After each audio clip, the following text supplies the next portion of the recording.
Let me That's okay. silence my phone here. Hello, everybody. Thank you for joining us. Man, you really started bringing out the people today, Alex. Oh, did I? Yes, you did. We Let's got take a look. Adele. Adele was the very first one here. She's been out here since like 5 minutes before we started. We got Fishy on Tantics, Fernando. Thank you so much. Skull Aquatics, Curtis. Thank you so much for joining us. GNC Aquatics, Gabriel. He says, "Let's do this." All right. Uh, my wife is there in the chat. Te amo, amor. And let's see who else we got. We got something fishy. What's popping, dudes and chicks? Shady Grady. Thank you for joining us, Michael. Linda Words. Thank you for joining us today. Uh, I know that you guys that have been watching. Toby, go to your bed. Go to your bed. Go lay down. I know that those that have been following us for a while are probably wondering, hasn't Alex already been on? And the thing is, he has, but he hasn't. It's one of those Here things we go. where I brought Alex on. Wow, this is how long has it been? Was it like November or something? Yeah, somewhere towards the end of the year. And I thought I was going to get to know Alex, but Alex, Nope. instead of talking about himself, introduced me to a bunch of other channels that he enjoyed watching, and we kind of shared some of that information in the live stream. I mean, it was still cool. I still got to know Alex, but even Alex said that he didn't get to really speak on himself. So that's why Alex is back here again by popular demand, because I've had a couple other people that have said, "Dude, have you had Alex on?" I said, "Yeah," but Sort it's of. like if I didn't have him on, because we talked about everything except him. Move this out of the And way here. so, with that being said, how you been, man? Well, you know what? Before we get started, I need to apologize because I think I saw a Okay. comment where Mel was waiting up to hours of the morning trying to catch this live stream, only to find out that it had been rescheduled. Look, uh, I am really sorry for like a last minute thing changing the time for this, but something came up that I wasn't expecting. I was under the impression we didn't have any plans yesterday, which is kind of part of the course for us here at home. Usually if we're gonna do something, my wife will let me know ahead of time, and I've never really known her for being like real spontaneous, kind of like spur of the moment. Let's go do this, especially when it comes to hanging out with other couples. She's not very keen on that. So yesterday, when I got back from work, and she mentioned that she wanted to go hang out with some friends, I was like, oh man, and it wasn't planned or anything like that, and it was kind of like last minute. I really felt like a hole for having to reach out to Alex and let him know that I needed to reschedule for today. But in a way, it kind of worked out. That's an excuse. That's no, I'm not going to do that. Alex, I'm sorry. I'm sorry for changing it up on you for the last minute, but you know, sometimes things are. How can I put this? I mean, life Happy happens. life, happy wife, happy life is what I live by.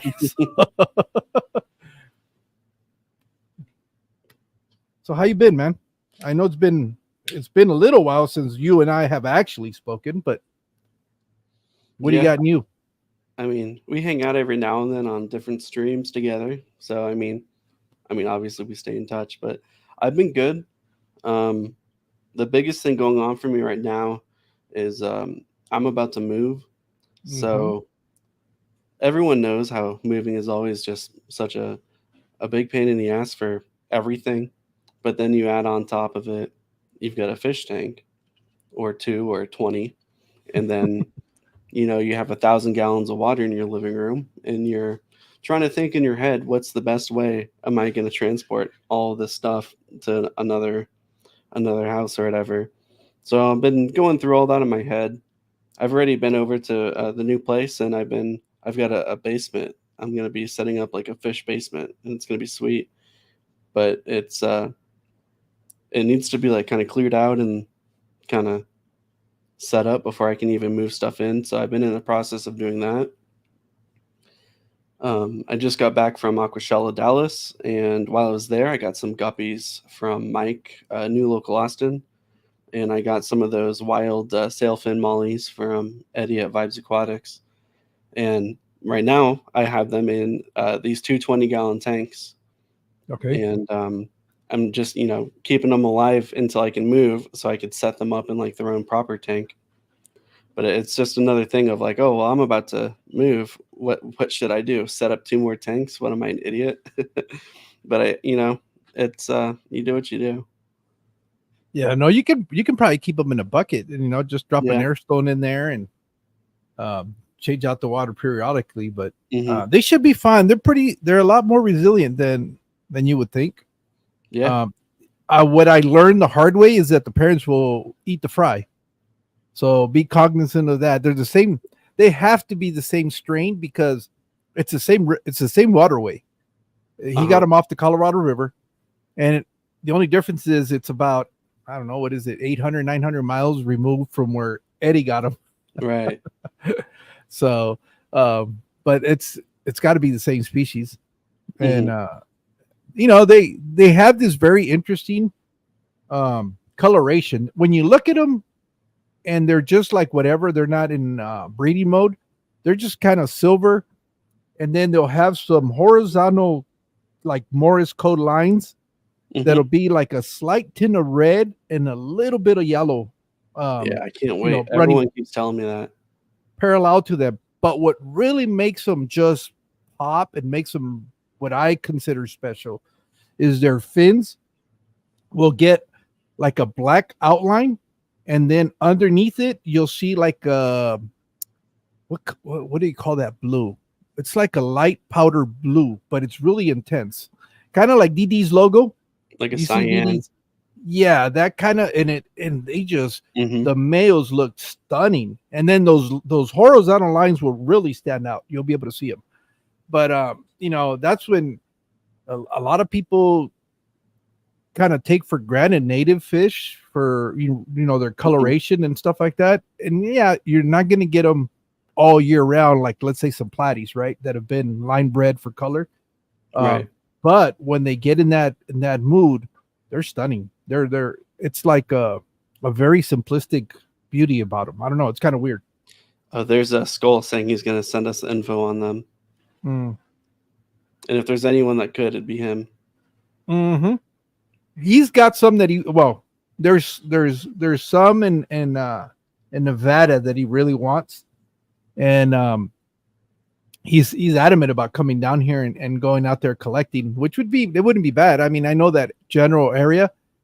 I would just have to get a little bit more information as to what area he's looking at, so I can, when I go visit my daughter, I can go take a reconnaissance mission and check Right. out the area and see what it's like, so that if we decide to go out there, we kind of already kind of prepared for what we're going to deal with, because it gets pretty hot out there. I think if we go out there, it's got to be in the fall, maybe early spring, because after, like right now, like I said, I'm sitting here at 92 degrees in the shade in my garage. So, I don't know how you do it. hey, Eduardo, well, with this, it keeps me Yeah. cool. All right. So you just got back from Aquashella. And I know Eddie was out there, and he was Aquashella is kind of interesting because I don't know if it's going through a transition or it's kind of losing its luster. You've been there. You were there last year, not necessarily at the one in Dallas, but the feedback I'm getting from the one in Dallas is that it seemed like there was a lot less people than in the past. You've been to an Aquashella. What was your take on it? So my first time was in Daytona, and it was kind of like a mind blowing experience for someone that's never been to any kind of fish convention at all. I show up, and my only like time being anywhere around other people with fish and stuff is like you go to a store or whatever. So I go here, and it's like big rows of all these vendors, and there's just a huge crowd of people, and you've got all the vendors setting up all the booths, and they're handing out free stuff and selling stuff, and then you have the whole choral side, and it's just like a whole just sea of blue lights, everything in front of you, and it's like, it's crazy, and you get to see like thousands of dollars of coral in like one small little thing, and it's it's definitely like its own special experience, and especially when I went to Daytona, experience is probably the word I'd like to highlight for them. If Okay. if they were watching this, I would like them to know experience is what I'm highlighting, because when you first walk in, you go into they hand you like your back your little bag with your t-shirt and your glasses and stuff. They give you the blue or the blue light glasses that are The orange. filter. Yeah. Yeah, actually, I have them over here. They're over there somewhere. Um, you get your glasses and you put them on, and then you walk into this tunnel, and the tunnel is like the most well-known thing about Aquashella, and that is like your first like it's like what they use to like soften you up for the whole thing. Like you go in there and there's like stuff hanging from the ceiling, like tinsel that you have to like walk through, and there's all this like UV art, and then all these like jellyfish tanks and like their Aquashella display, and I put like a little clip together. You could see some of it in there. It's just like this cool thing that you go through, and it's like it's badass. And people like to go and like take a selfie and post it on their Instagram or Facebook while they're in there. And when I went to Dallas, there's no tunnel. Oh There was wow. it's like basically it was like two big open showroom warehouse floor kind of things, but they were only using one of them, and so the other one they used I don't know if it was like plywood or what, but they just made like a little wall, and they put some like painted art on it, and they wrote like Dallas on it. So it looks cool, but then you can also see like this is just a divider wall keeping you out of a gigantic empty space. Hmm. And I don't know if it's like a psychological thing, but you see like all this empty space and you're like, "Oh, why aren't we over there? Why is everything crammed into one side?" And then you go into the other side and you also see there's definitely a big crowd, and I don't have the numbers on if Dallas was bigger than Daytona. They're only what 6 months apart or something. I don't know if the Dallas one was bigger, but it didn't feel like it was bigger, and all the rows were uh, closer together. I feel Hmm. like, and I think that kind of like made the crowd look bigger because people couldn't spread out as much, and the only big space was between the saltwater stuff was all on one side and the fresh was all on the other. Yeah. But like the gap in between was like the main corridor, and that was extra wide, I'd say. But like the actual rows were pretty close together. But it seemed like less people. I don't know if it was less vendors or not, but that was just like the my vibe that I got from there, just looking around. And none of the presenters, when I was looking at the thing, I wasn't really that interested.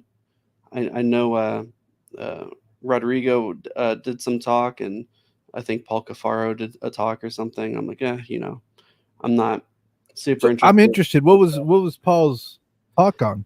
I don't remember. I saw it and I just looked and I was like, oh, I'd rather walk around during that time. I don't know if it was like earlier or what, or if it was close to lunchtime or something, but I just didn't. When I saw it, it wasn't appealing enough for me to just go in and look. So, Hmm.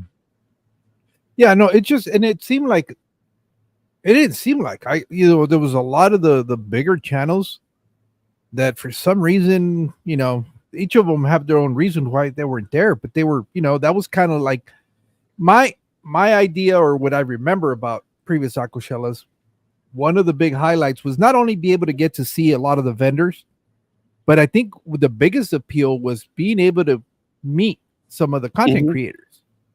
And I know last year they kind of went away from having the common area, or not necessarily the common area, but they actually used to have coordinated events.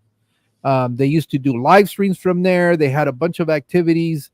Um, it was kind of like a big hangout, like a big reunion for a lot of content creators, and Yeah. that was what was the big appeal for me, and this is just for me, because I was going to get to meet some of the people that I've been watching for a while, and you get to network with some other content creators to possibly do some collabs and stuff like that. And it always seemed when they would get out of there, everybody seemed like re-energized, and everybody was kind of putting out stuff together. It just seemed like a different atmosphere.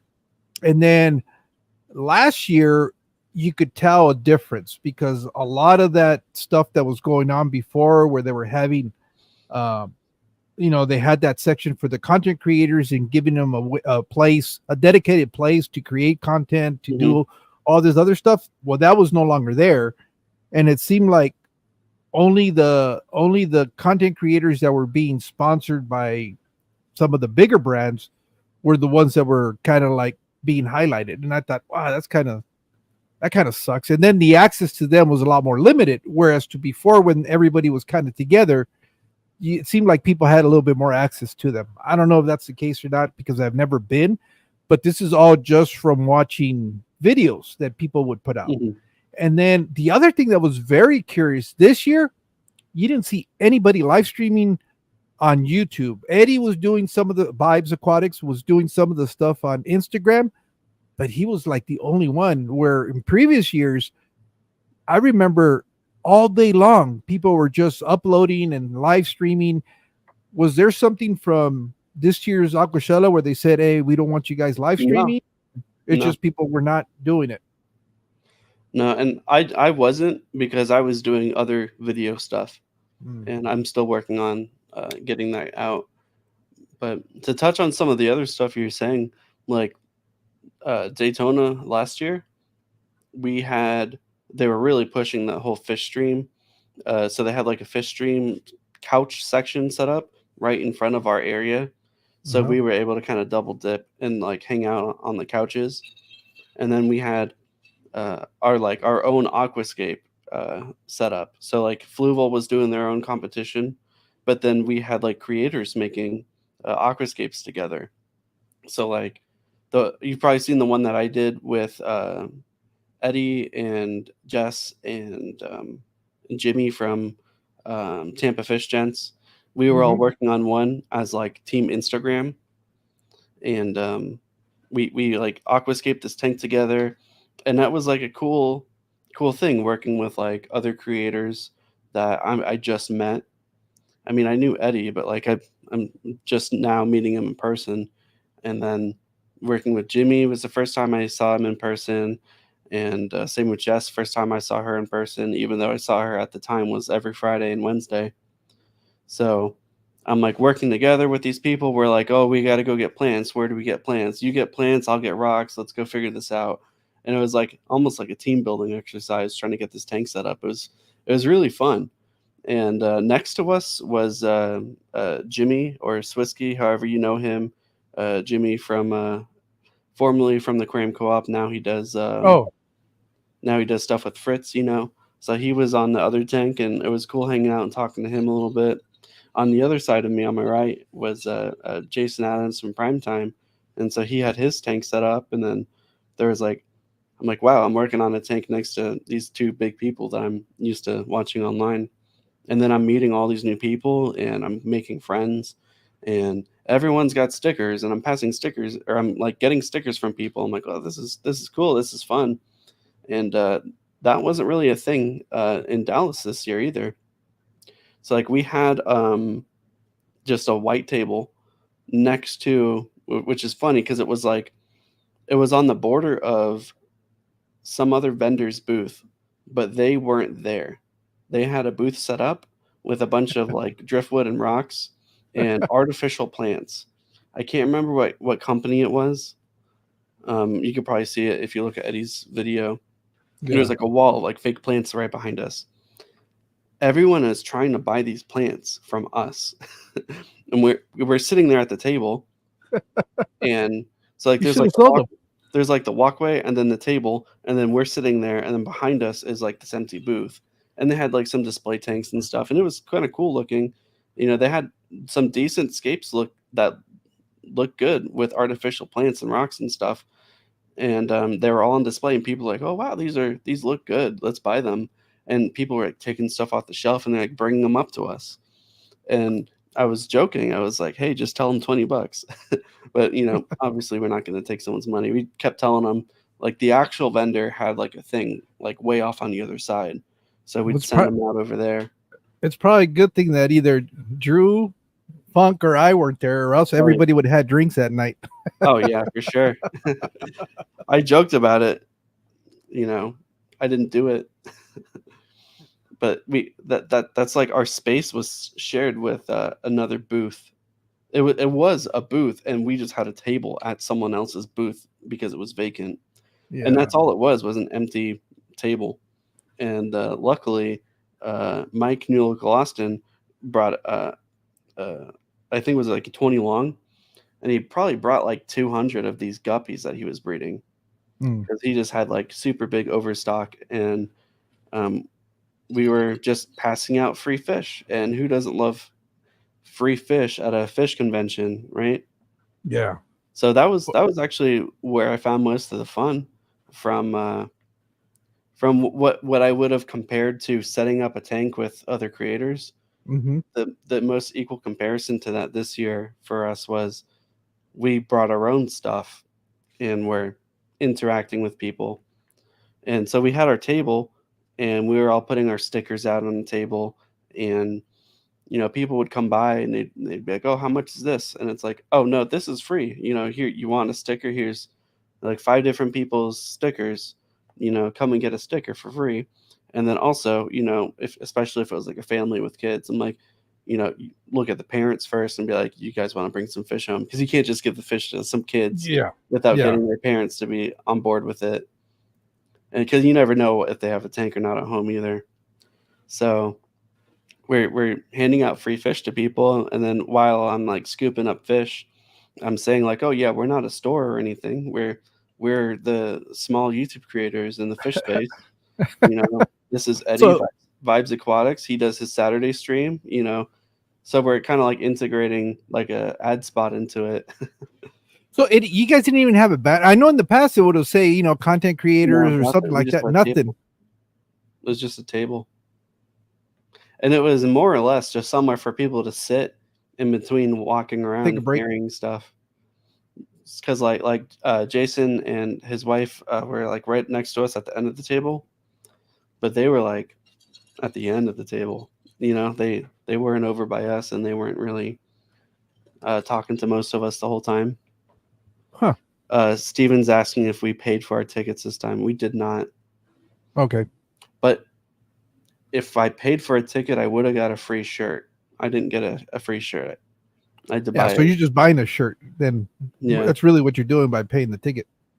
Yeah, well, the tickets for like the VIP ticket that comes with the shirt and the glasses and like the early access, I can't remember how much it was, somewhere around $80 to $90.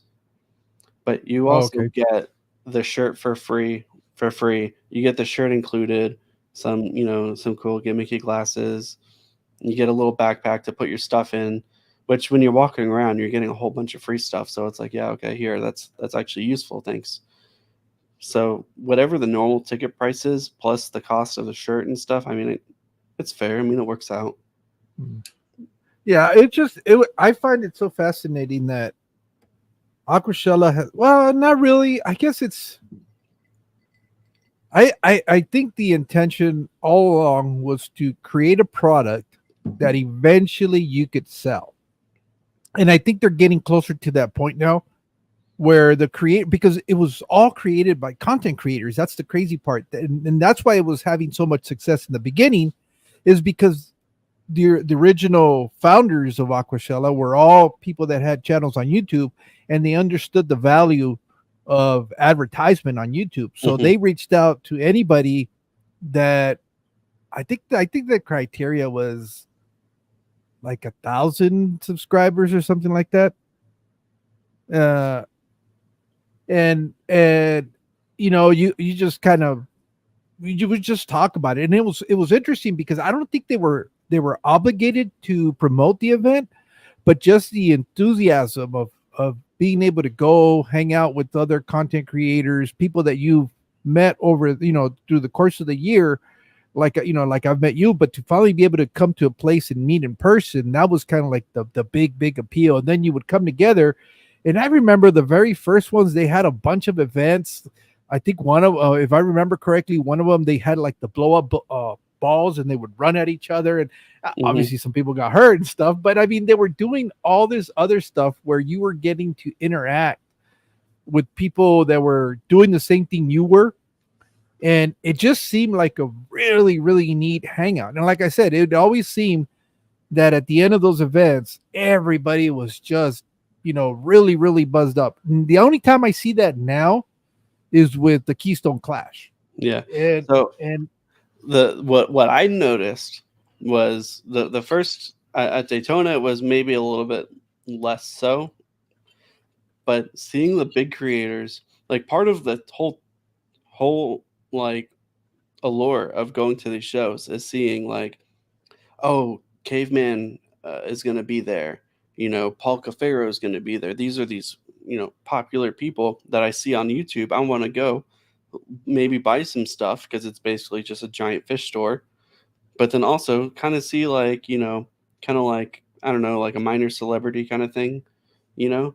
Like yeah, you see these people that you watch that, they're the people that you're consuming most of their content. These are the people entertaining you. So it's cool to be able to see them. Some people did autographs or photos with people, that kind of thing. And that's cool. But more and more and more now I'm seeing at Dallas, for one, I noticed a lot of these bigger channels, they look burned out as hell. They looked like they're not there having fun at the show with other enthusiasts and hobbyists. They look like they're working. They look like they're at their job because they are. You yeah. know, they're being paid to go sit at whatever company's booth, and when you go to get a picture or talk to them, they're there to kind of push whatever booth is their product that they're selling. You know, and everyone knows each creator has their own booth that they hang out with, and you know what I'm talking about. But it's like, you go to meet someone like, so I'll use uh, Brett from Tanked was there, right? And Oh, he's a TV star, right? So I was like, oh, that's cool. Let me go and get a talk to him, get a picture with him. And it was cool. I got to, I met him, shook his hand, got a picture with him, and that was really cool. And then he turns around and starts saying, do you guys have, which is kind of weird, do you have cats and dogs at home at a fish convention? And I'm like, well, yeah, you got a cat. What's up? And he's like, well, here's these like, there's like pamphlets and then some samples of like some kind of like cat or dog probiotic or multivitamin or something. And he's just working for whatever company to kind of help use his popularity to push whatever product it is that's you know and a lot of these like big creators were out there doing that, and it's, you could kind of see them looking like they're not a hobbyist at a show having fun with other hobbyists. They're at work, and you're talking to someone at work. You know what I mean? It's like a totally different vibe. yeah. And I think that's kind of been like the downfall where they're stuck now. I mean, I understand from the point that, while they're getting paid to be there, and they're being supplied with product for their content creation. So, there's got to be a return for that. But that's where you kind of start going, wow, how much is it really worth to be, I guess, in that kind of a, it's because I don't know, maybe they are contracts, but it's just not having the liberty to do whatever you want is kind of kind of Yeah. sucks. I kind of like the fact that, um, but then again, I don't think I could be a good ambassador for any of the products, because, especially the aquarium products, because there are a lot of them are just a gimmick.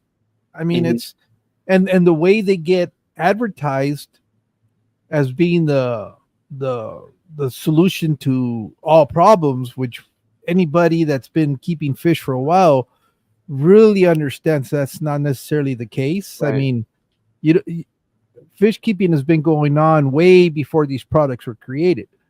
And I know you and I have had this conversation, and I'm going to use him as an example because a lot of people recognize this. But the biggest turnoff for me from Caveman is he went from being a hobbyist to being a product pusher. And Mhm.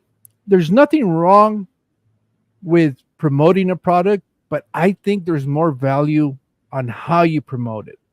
And I've always said that you can still continue to be a hobbyist and know what the truth of the matter is, but you can still plug a product like the product that he plugs.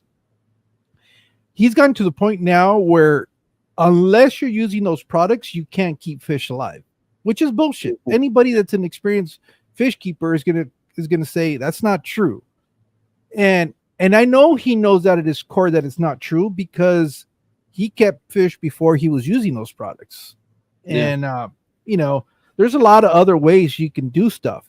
Now, and I hope he hears this. If he does, it would be much smarter to continue to sell his product, but make it where the product, in reality, what it is a way to do things quicker. That's at the end of the day, that's all it is.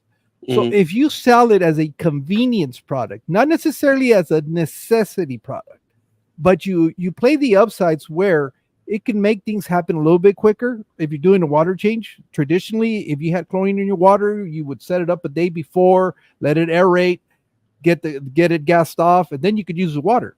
Yeah. Well, with this product, you don't have to wait a day. To me, there's very legitimate ways to be able to sell any of these products, but as long as you're honest, and you can say, look, you can do it without the product, but it's going to take you this much longer.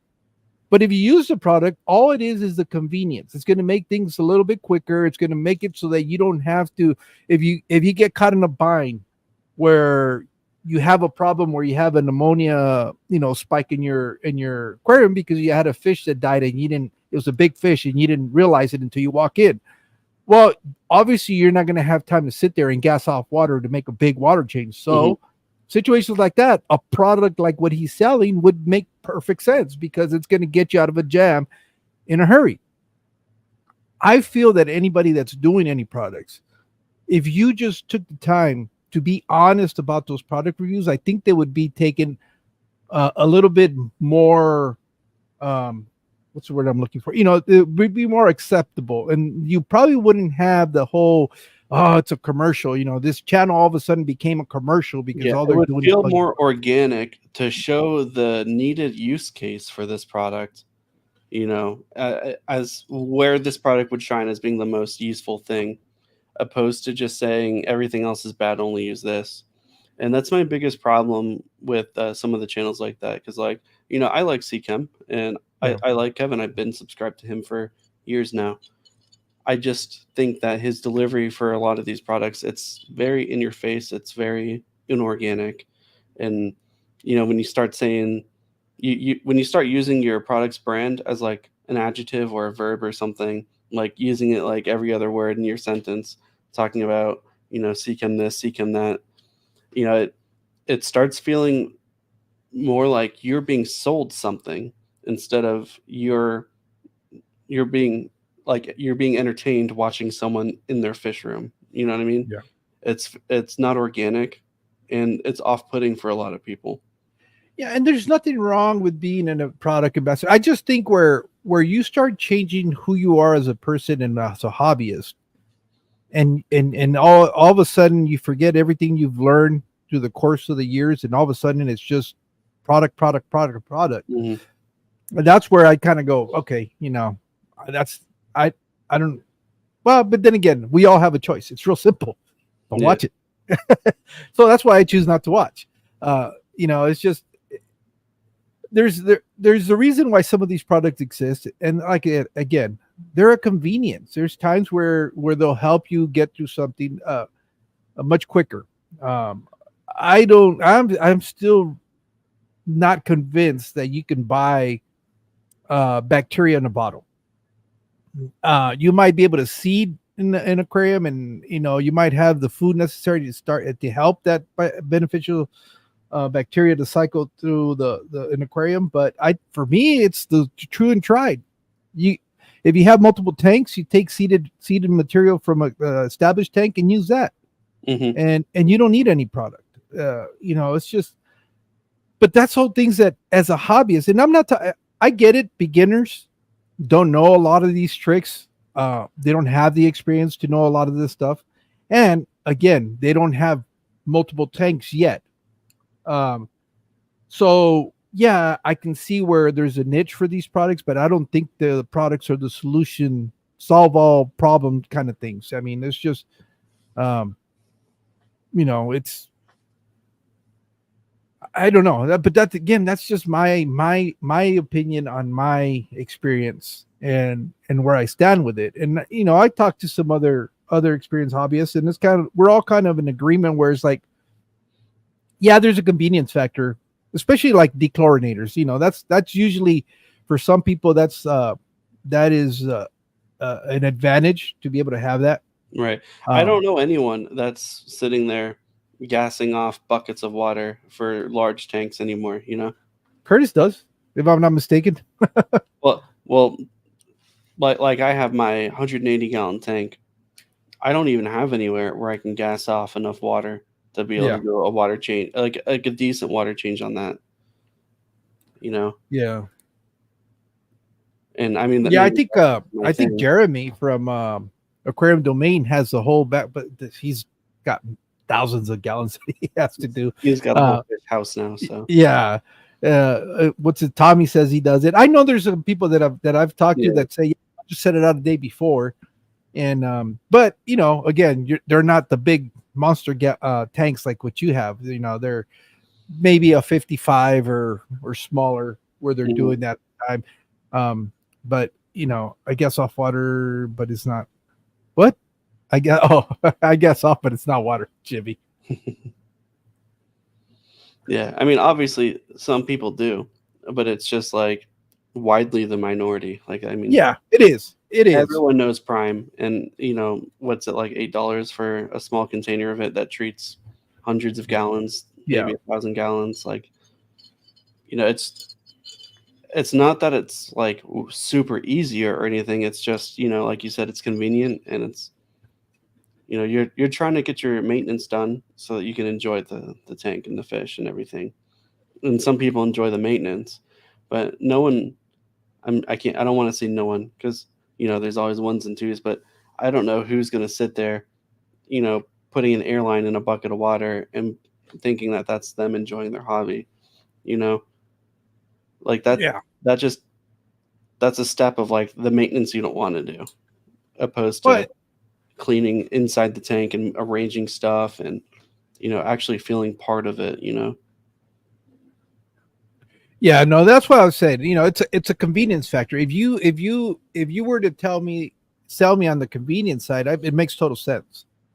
But don't try to sell me on that. That's the only way you can do it. That's where I'm kind of like, But then again, I'm an old fart, so I'm As kind soon of as set in my anyone ways. says this is the only way, Yeah, or if someone says this is you have to. the miracle do all product, that is the time where everyone needs to stop what they're doing and just take that in and understand that that needs to be listened to with like extreme discretion. And you need to know that it's got to be very skeptical. You need to look at it very skeptically because there's if there was a like one product does all miracle thing that makes your tanks like perfect and everything, not only would we probably already have it now, but like every major aquarium would be using it, and it would be like widespread. You wouldn't have to hear about it from some weird guy on YouTube. You'd every store ever would be like pushing it. So you got to take everything with some discretion and a grain of salt for sure. When especially when it's the one guy that's has his entire livelihood off of how well this product does is telling you that it's the best thing ever. It's like, well, I don't know. It's I don't believe you. Yeah, so it's just it is what it is. But Yeah, that was just kind of like the the feedback I was watching from the event, and it just seems like I've always thought that eventually they were gonna try to sell it, turn around, and make some money off of it. I think it's getting to that point now.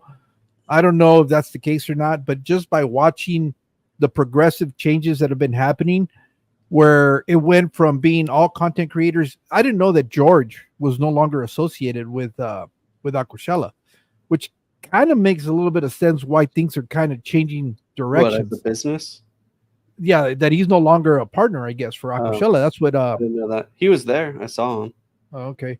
Yeah, that's what Eduardo was alluding to, that he was no longer a part, I guess, or owner or whatever, I thought he co-founder. I thought he and Sean were like 50-50 or something. Well, originally I think they were. Wasn't it three of them? Or I don't know. I just knew those two. And I mean, they're both there. They were both there when I was there like a couple weeks ago. but He's saying he's no longer an owner, is what Eduardo's saying. okay. Yeah, but it just kind of it I can't fault them for that because they were young kids, got a crazy idea. Let's put together a fish expo that hadn't been done before. It turns out to be very lucrative. And I think there's a point where you can kind of cash out your chips where you're still ahead, because I think eventually it loses its appeal at some point or another. And it's just hard to try to one up it every year too, though. I Hmm. imagine that becomes an issue, because then it just becomes stagnant. It's the same thing year after year. And but I think a big part of it was losing the support of a lot of the smaller content creators.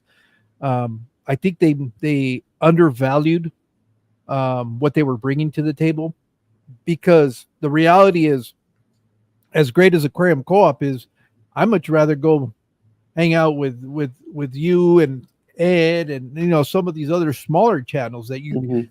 because those are where you really spend a lot more of your time, because there's a lot more interaction, versus you, like for example Aquarium Co-op. You go to one of their live streams, I do recognize some of the names in there, but unlike here, I can almost name every single person that's here by their first name.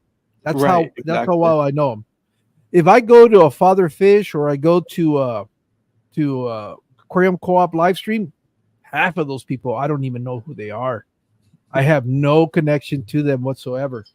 We And we've got a special thing from Matt here. He wants to thank us for actually using quality microphones. oh, Mr. well, Adam. after having him on and kind of picking his brain a little bit and talking about some of the stuff, Yeah, that's I what he got does you. for a living. So why not if they're giving you some information, and why aren't you not going to take advantage of it? And so thank you, Matt. Thank you so much for sharing that knowledge with us.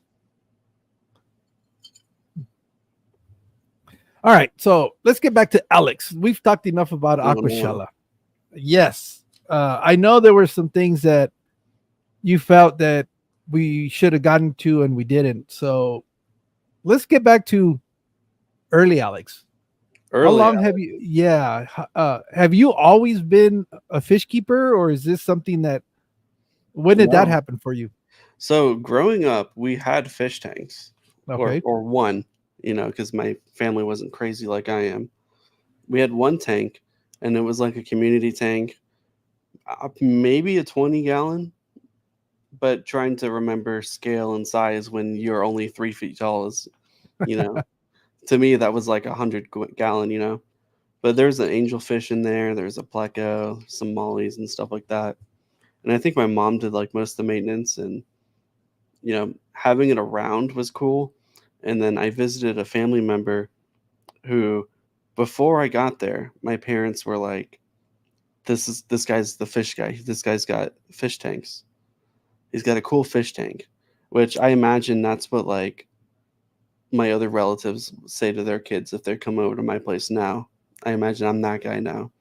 But I go over to this guy's place, and as a relative in Pennsylvania, and it was just like this massive.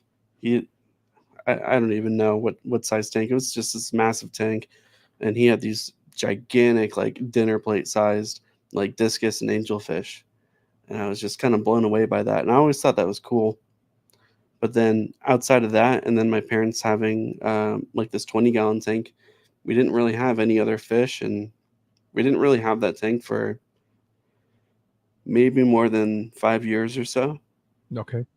I think it just kind of slowly got to be a lot to handle, and I think my parents just ended up getting rid of it. But we had dogs and cats, and we had at some point we had several leopard geckos. My sister had bunnies.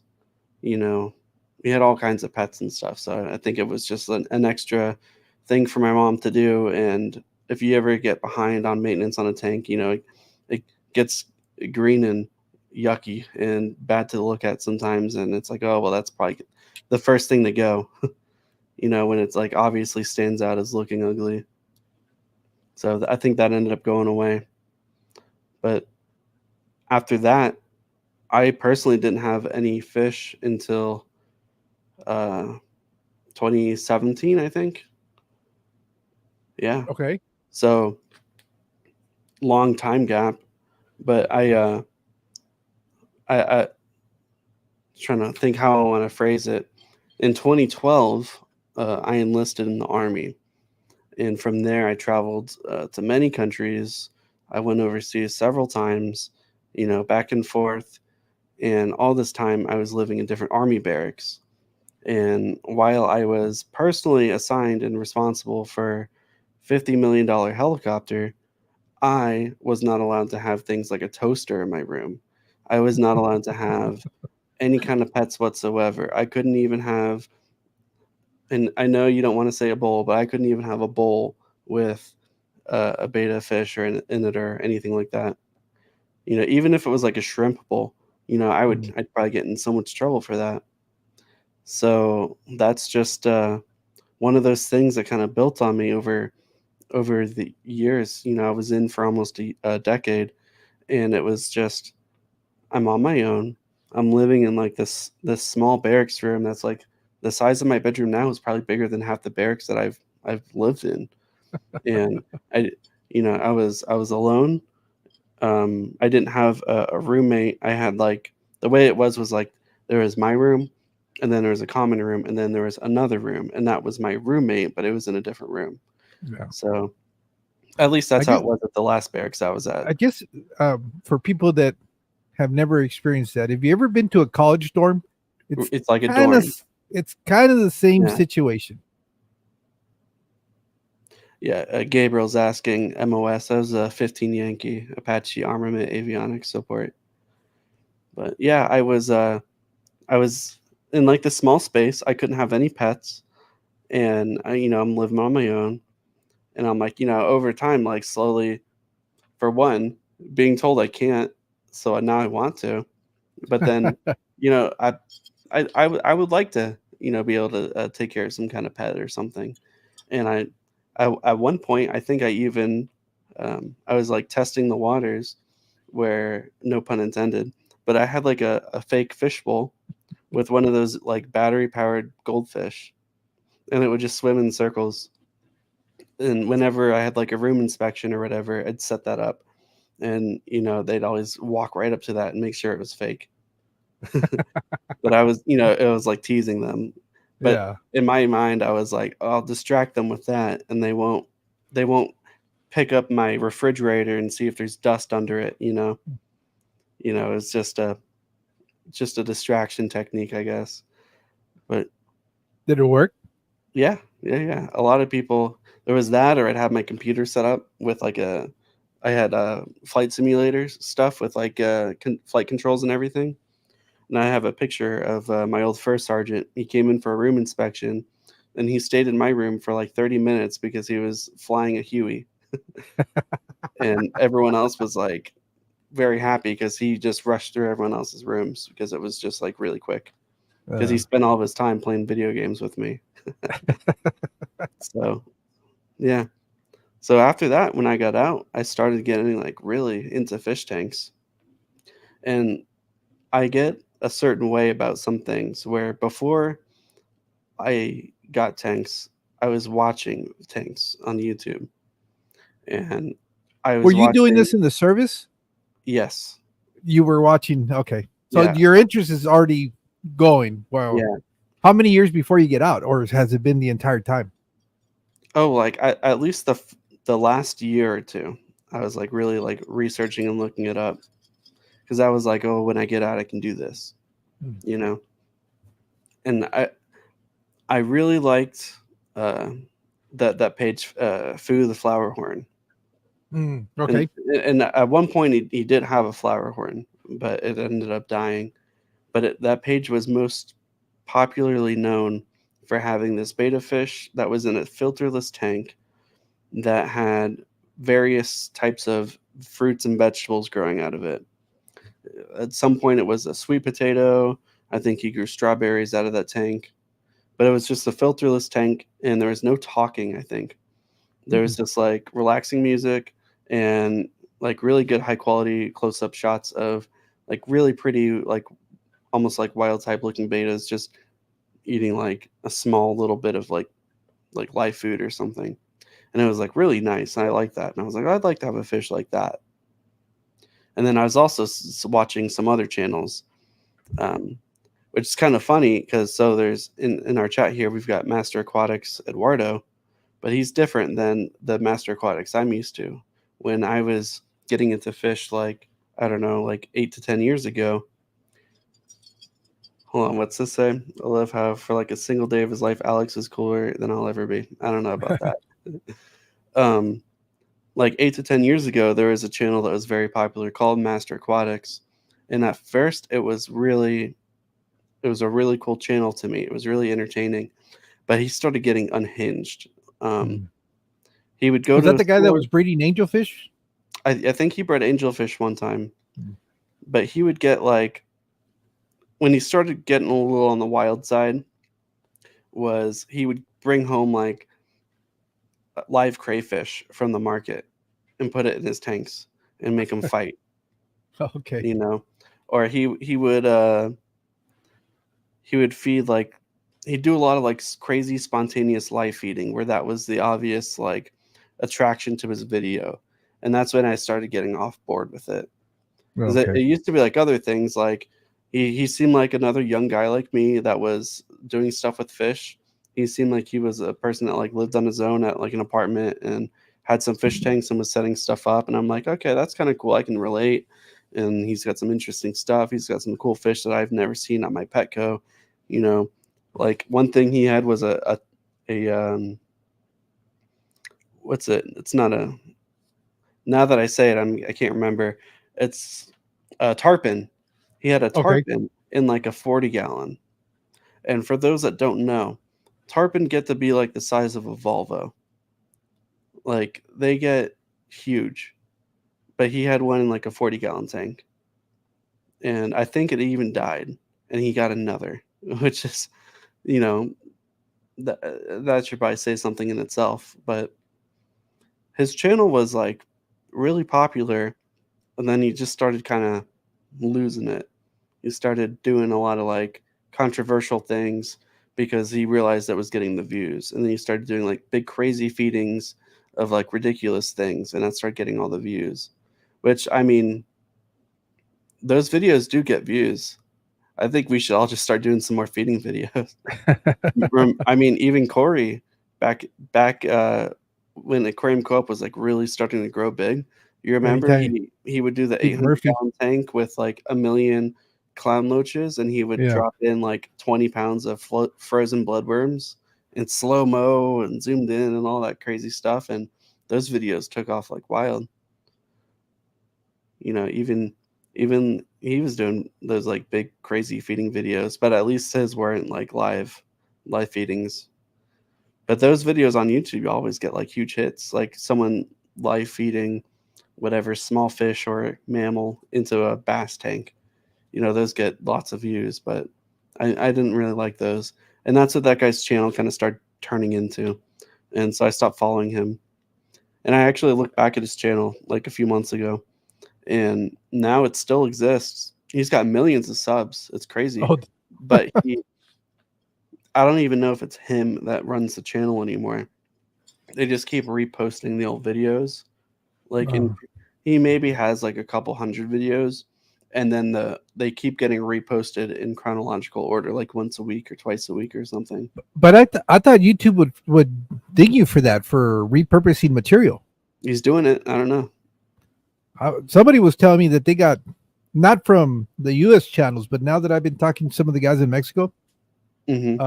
they told me that they got dinged, where it was like, no, you're repurposing um, material, and it's not. You got to modify it. They basically told me he had to change it somewhat, or else it was just reposting the same thing over. So that's, I don't know how these guys are doing it, but it'd be Yeah. interesting to find out.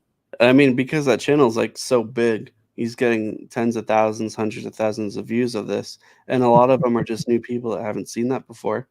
Because what, like say you get someone that's like super popular in the fish fam right now, and they're posting a video today. In 10 years, they might not be as known. They might, or they might be known in the fish fam, but not outside. And then one of their videos ends up going viral, and then other people start seeing, oh, here's Jorge's video from. It looks like it's brand new to them. They've never seen it, and it's good content to them, but they don't know that I've seen that 10 years ago. You know what I mean? Yeah, and that's where it gets interesting, because, as a matter of fact, I was having a conversation with Funk about that. He's got some really good videos that he posted like 5 years ago, and he's like, "Man, I wish I could figure out a way to, um, be able to repurpose them or redo those videos." He was debating whether to redo them or not, and I was telling him, "Why don't you just, do your jazz them up a little bit, change some of the effects, and repost them?" But he was kind of like, I don't know, he didn't want to go that route. But it's that's the problem with channels that have been around for a while, and you have so much content. A lot of the people that are coming to your channel now don't necessarily go all the way back, especially if you have a lot of content. Because I've Mhm. tried doing that with some channels, and I'll sit there and scroll, trying to find the very first It's hard video, and too. Now after some a while, you channels just kind of give up.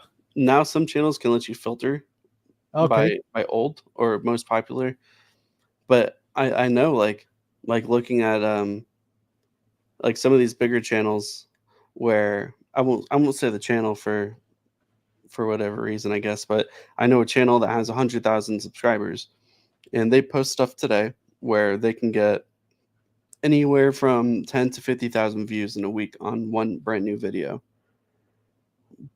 They have a clear community, at least, or like user base or whatever you want to call it. They post stuff, they get hits right away.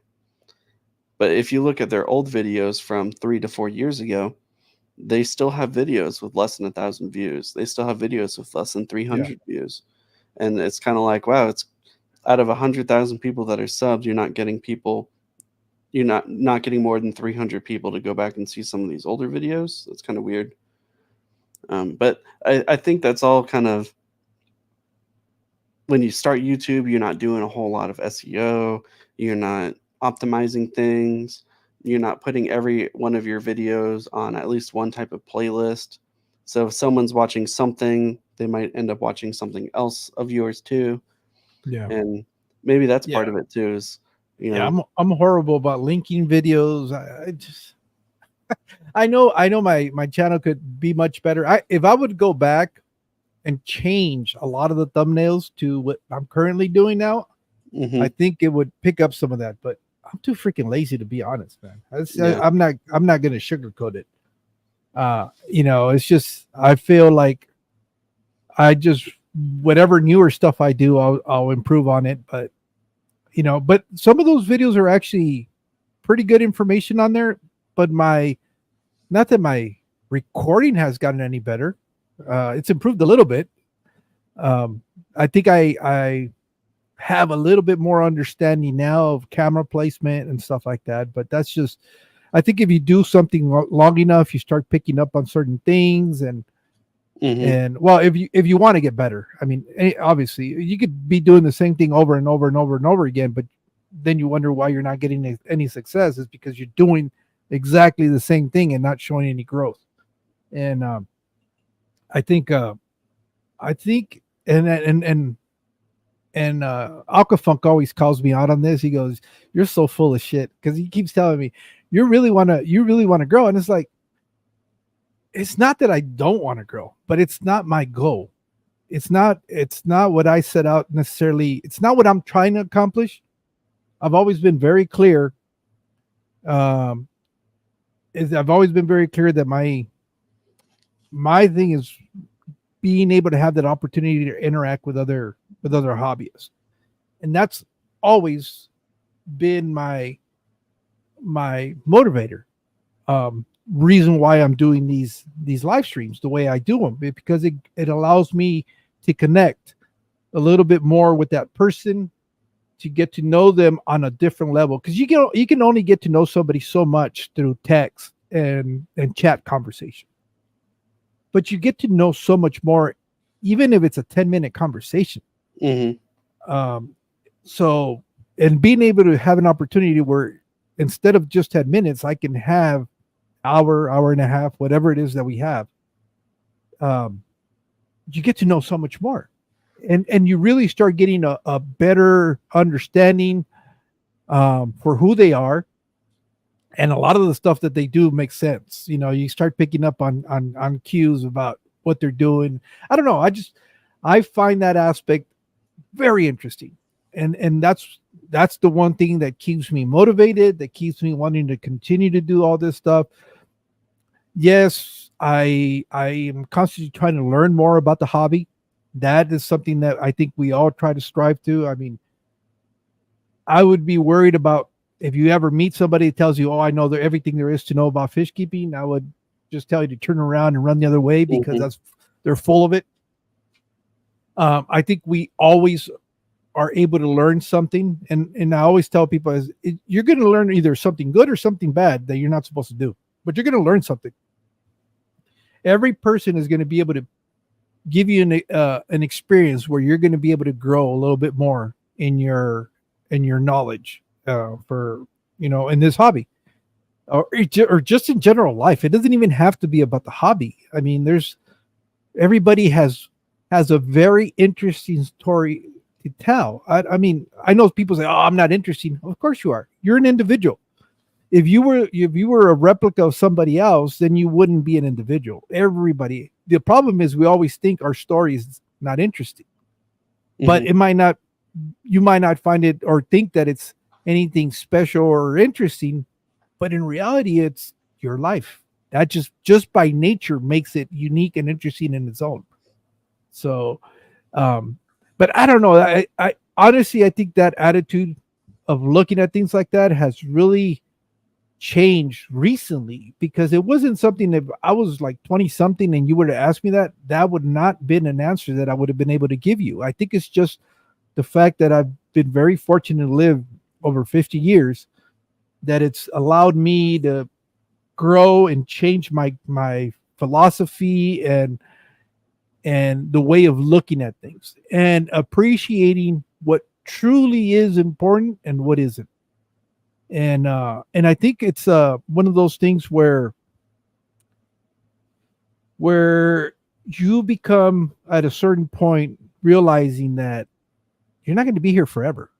Hmm. There's that realization, and I have no problem with accepting that. As a matter of fact, that is what motivates me to continue to try to do better every time, because I know my time on this earth is a lot less than what I've already been here. There's no way I'm going to live to 100. Odds are very slim to none that I'm going to get to that age. So knowing that, I got to take advantage of every single day that I'm able to wake up and still be here, and try to make the most out of it. And and I don't mean like you have to do something outstanding for that day, but at least when you're done with the day, be happy with how productive you were. Um, if you're in a relationship, how your relationship is progressing. Those are the things that I think are important. Um, A lot of other stuff is just petty shit. You know, we get caught up in too much Hmm. nonsense sometimes, and and I think it's a fault that we have as human beings, that we kind of tend to gravitate to some of that stuff. But if you really stop for a second and go, this difference that I'm having with so and so, what's really at its root? Is it really worth uh, investing that energy and that time and you know, when it could be something different? And Yeah. I constantly have to remind myself that it's like, look, man, we're, especially me. I said, look, if I'm lucky, if I'm very lucky, I got 30 more years left. And that's looking at it very optimistically. It's gonna put me at 80. So if I can really try to make the best of those 30 years that I have left or less, then I can't complain when it's all said and done that I didn't do what I needed to do. Because 50 years flew by. I know people say, you know, it's 50 years is a long time. Bullshit. I've lived 50 years and it's Hmm. been a blink of an eye. It's not that I sometimes go, well, shit, I've been, what, when the kids were like 5, that was 20 years ago, 30 years ago. How's that possible? It just, I hate life that. goes, When life goes by so quick. I'm not even that old, and I caught myself talking to my parents the other day about something that happened when we were growing up, and I said something about, "Oh, you remember that thing? It was like 20 years ago." And then I'm like, "Wait, what did I say?" I said that thing that old people say. I was like, I'm talking about something I did 20 plus years ago. I'm like, "Oh no, it's starting." It's Well, all you know, downhill from here. wait till you have kids. Yeah, I we'll mean, see. it was one of those things where, unfortunately, or I don't know, it's not unfortunate because we do what we do to provide for our families. Like, maybe when my kids were younger, I wasn't around as much because I was just working to try to get better and better every time at work and being able to move up. And you know, so you're sacrificing some things to be able to make some goals met, you know, to try to get to a point where um you know, you just don't longer have to worry about some of the the other stuff, the stresses of life, which is usually, unfortunately for us, it's, you know, having to pay bills. Mhm, And that's usually what consumes most of our energy, is trying to figure out what we're going to do to, you know, to do that. But I think now with my grandkids, and I understand this now, I never understood it, why grandparents enjoy so much their grandkids, because it's a do-over. It's a do-over on everything that you got to miss out when you were a parent and trying to raise your kids. mhm. Um, and to me, that's been something very special, something that I don't take for granted, and having those opportunities. But I look at my grandkids getting so big so quick, much quicker than my kids ever grew up. So, but again, it's one of those things where I think the older you get, you feel time travels that much quicker, because Mhm. we had kids graduating from high school just the other day, I think last Friday. And I was thinking, shit, I just remember the school year starting and they're already graduating this year. It's like, man, Uh-huh. the year has progressed. I've got a cousin that just graduated high school, like, this year, and I was there when they were born. I remember it. You know, I was there for all different birthdays and stuff. I'm like, "Wait a minute, that guy's 18 now? What?" Like, in my head, he's, like, 4 foot tall. You know what I mean? It's Yeah, I know. crazy. It's like, I was looking at, me and my wife were talking, man, my grandkids are already 9, 8, and 4. It's like within 5 years now, they're going to be in the middle of their teens. Mhm. You know, they're probably not going to want to hang out with us anymore. Right now, they're still in that age. So we try to do everything possible now. Whenever we get an opportunity to hang out with them, take advantage of that now, because we know we had already teenagers in the past, and teenagers are an interesting creature. Mhm. they just it's just, yeah, it is what it is. But we'll spoil them rotten now that they'll allow us to do that.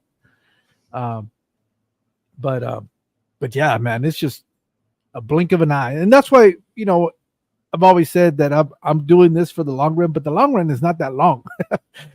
10 years at my age goes by real quick.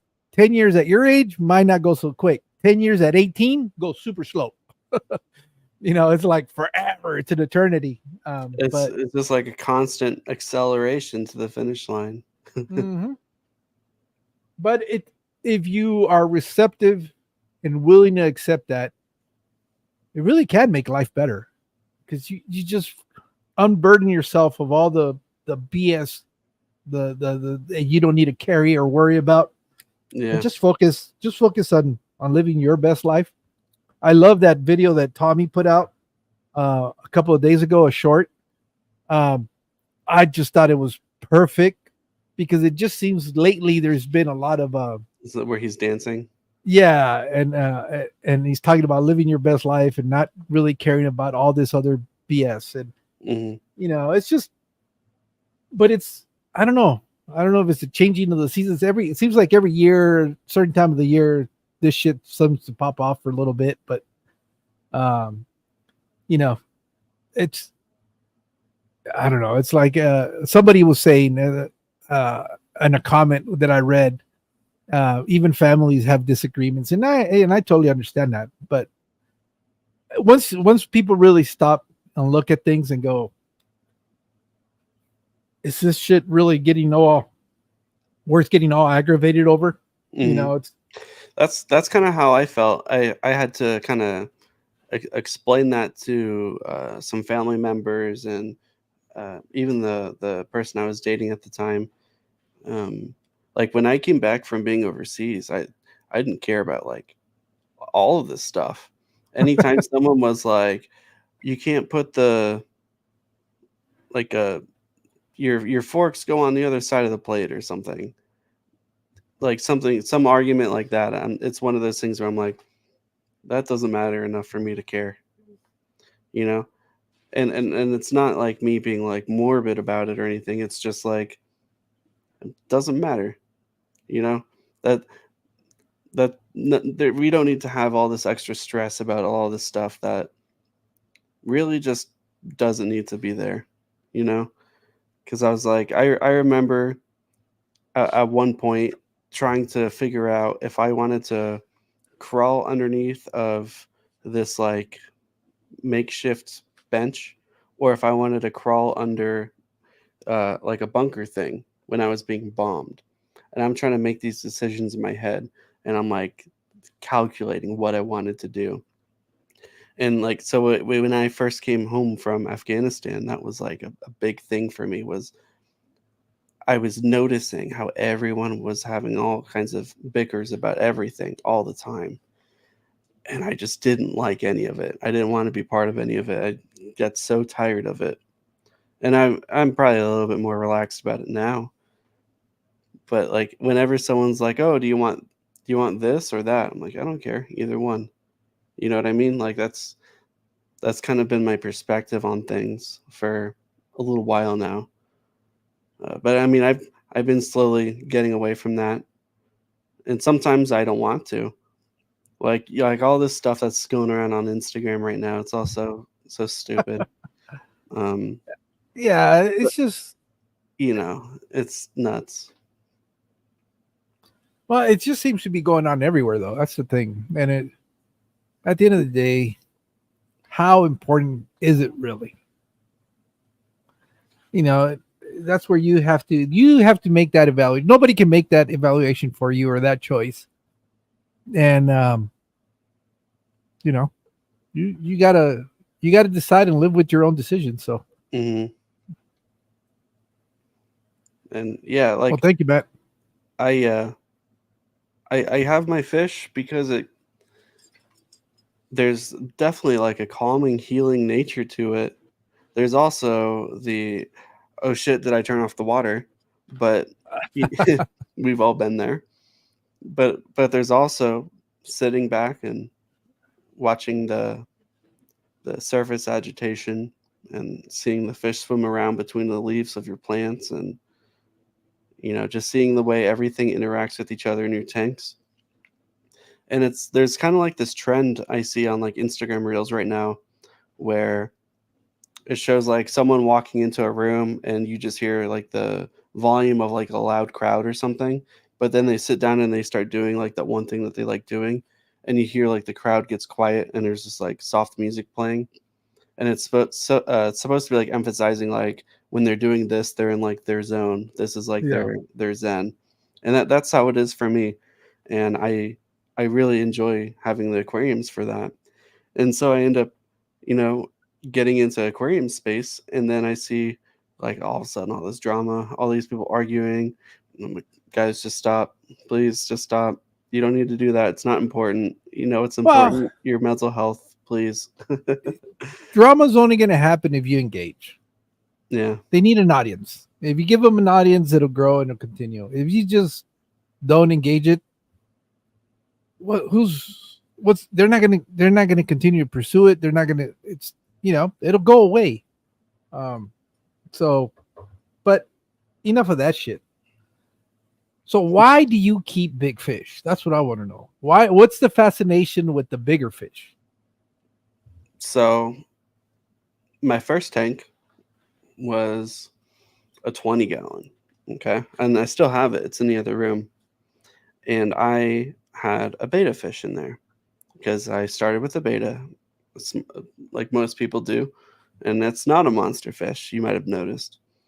And I am watching online and I'm reading about stuff, and um, I'm thinking, oh, well, I need to get some plants. I need to get some live plants in here, and I want to make this look not like a crappy tank. And then now I have this whole big 20-gallon tank with some live plants and some rocks in there, and I'm seeing that betas don't have to be kept alone. So I'm like, oh, let me get some other fish for them. So I ended up getting some like guppies and some mollies in there too. And then it's like, okay, well, now it looks like this tank's getting a little bit crowded. So I got another tank and I started putting some of those mollies into there. And then I ended up seeing a crebensis at the store, and it was all colored up. And I was like, wow, that's a really cool fish. I haven't seen that before. It's got pretty colors. It's not, it looks like it'll fit in my tank.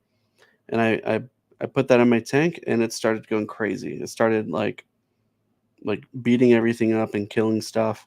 So I'm like, okay, well, he needs to be in his own tank too. And then eventually, I I see a Bisher. Here we go. Good So old dinosaur fish. I see a dino eel, as I love to call them. If you know, that's my favorite. I find a dino eel at PetSmart.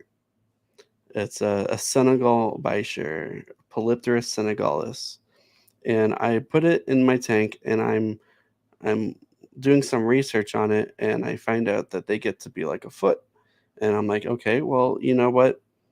The Petco's got their dollar per gallon sale. I can get a 55-gallon tank for like $60, and that'll be okay for this fish for quite a bit of time. And at the time, I was just out of the army and then into working at another company, and I had plenty of money at the time, and I'm like, okay, yeah, let me just grab a new tank, get this set up for this fish, and I ended up getting another one. I had two Senegal Bichers, and I know that they get to be, about a foot or so, but they don't get like big, big. They just, maybe 12 inches, but they're kind of skinny too, and they're not like super crazy, but they'll just eat everything that's small. So yeah, I see that, Jimmy. So I'm thinking, okay, I'm fine with this. I've got two of these fish. They'll be cool. And then at one point, um, I was at the store and someone was they had like a surrendered bala shark, but it wasn't like a small one. It was like a full adult bala shark. And I saw it 24 and I inches? thought, huh? Was it full 24-inch? It was probably 12 inches. It, Okay. it wasn't like like super big, but it was a good sized ball shark, and I saw it, and the person at the store, they knew me because I have a problem, and they're like, "Hey, why don't you just take this and see if you can, help it out?" Because it was kind of sick and it didn't want to like float right, and Mm. it just had some problems, and it was probably on its way out. They said that the person that had it was moving and that they didn't care what happened with it. They were just going to drop it off at the store and be done with it. And I thought that was kind of crappy. And so I felt bad for the fish, and I was like, "Oh, if there's anyone that's going to try to do the right thing for this, I'll try to be that person." So I got it in my 55-gallon tank, which was fine at the time. But then, of course, I know this is going to be a bigger fish, so I'm going to have to start upgrading. And so I went on Craigslist and I found a 125, and so I moved my ball shark into a 125, and I put my two Senegals in there, and then reading and looking at all kinds of stuff about Beischer. I've got It's behind me on the shelf over there. I've got the actual like the book by Josh Pickett, who I actually know now on Facebook. We're in a bunch of groups together. The author of the Beischer book. But I bought the book. I was reading everything about it, and I was like, well, let me get some of these other Beischer that get bigger, because they're cool in their own way, where they have personalities, but they're also like prehistoric animals. You know, their DNA is some of the oldest DNA in the world. They are probably one of the biggest masters of evolution, and Mm. they're actually one of the most studied fish out there in universities because of the way that they've adapted over generations and generations. The way that they have lungs to breathe air so that they could survive droughts, and they can live in the mud at times in the wild, and the way that they spawn, everything about them is like they've been through some crap, right? And they've evolved to overcome, every type of like natural adversity that gets thrown at them. So I think that they're like really, really cool, and they look awesome. They've got a cool backstory. And I already had two. So I was like, oh, well, let me get some of these bigger ones now that I have a bigger tank. And then I get even bigger ones. And then it's like, well, this 125 is not big enough. And these fish are all going to get bigger. And I end up getting a 180. And now that I have a 180, I'm like, oh well, let me throw an Oscar in there. Let me throw my Texas cichlid in there. You know, that bala shark died when I moved years ago, but I still have the big tanks. So now I fill the tanks with bigger fish. But I still have community tanks, which is something a lot of people don't know too much because I don't post a whole lot about it. I know I did have that small aquascape I did with my beta fish in there. A lot of people have seen that, but like very rarely do people ever see like my 55-gallon tank and all the fish that I have in there. When I was at Aquashella, I just bought I think about 20 of these. They're like koi looking platies, or I think they're Okay. like leer tail or something like that. But they look like miniature koi, and they're like tricolor and everything, like orange, red, black, white. Like they look like little miniature koi, and like I think they're pretty, and I'd like to get them to breed and then put them in their own tank and do their own thing. And then I got all these guppies from Mike. I got these mollies from Eddie. I already have my own separate mollies and guppies that are in my community tank. Um, a lot of people don't know I have a probably the world's fattest dojo loach in that. He's living in that tank now. Um, I have a dojo loach that's probably about 13 inches long, and like thicker than a sausage. Like he's fat and he eats good. But were those bristles calico Fathom? Yes, they were. The one that I have is. I was noticing that the other day when I was feeding them. I actually recorded a video last night of new local Austin's guppies, and Okay. I was looking at the pleco that I have in there, which I didn't want the pleco, but I had to take what was left, and I try to shy away from plecos because I can't keep them with Bisher. But I Oh, okay. Why they'll try to eat them? they'll eat the slime coat off the Bisher Oh, because there's a certain enzyme in it that becomes highly addictive to all plecos. oh, I thought it was the other way. I thought the It's biter will try wild. to eat the pleco. No, plecos, a small pleco will kill an adult Bisher because it'll eat a hole through it and then it'll get an infection and die. Mm. Yeah, and you would never know it. And I think that's what happened with um, Jake and Katie. They were on a live stream talking about they had a Senegal Bisher that it either died or it had these markings on it and it was sick. And I was like, "Do you have a pleco in there?" And they're like, "Yeah, but what does that matter?" And I was like, "Well, you gotta make sure you don't have a pleco with the Bisher because it's very unassuming. You wouldn't think it would happen that these like dinosaurs could get killed by a little bristlenose pleco that's safe with guppies, but there's something about there's a certain enzyme in the slime coat that once it smells enticing, and once it starts being tasted by a pleco, they don't stop, and they will just continue to eat at it until they start eating like a wound into the Bisher, and they'll either now get the taste for the protein in the fish, or they'll just leave a big open sore that gets an infection and kills the fish. Yeah, there's Jay confirming. Yeah, and you wouldn't think anything of it, and that's one thing. If anyone does have Bisher, if you get anything from this, don't keep them with plecos because it's the wildest thing that the very unassuming rubber nose pleco or bristle nose or whatever you got. They're the most dangerous fish probably to Bisher. It's crazy. You wouldn't think it, but Yeah, no, I would have never known that. But then again, I don't know if I would ever have a fish like that because I don't. I I I enjoy those fish, but in your tank, as Joey yeah. once said.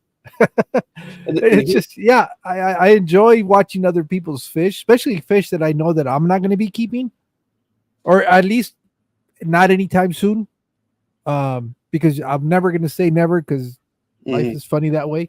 But it's not something that I plan on keeping anytime soon. So why not enjoy it through somebody else? And there's nothing wrong with that. I mean, before I started doing videos or started keeping fish, I was enjoying other people's aquariums.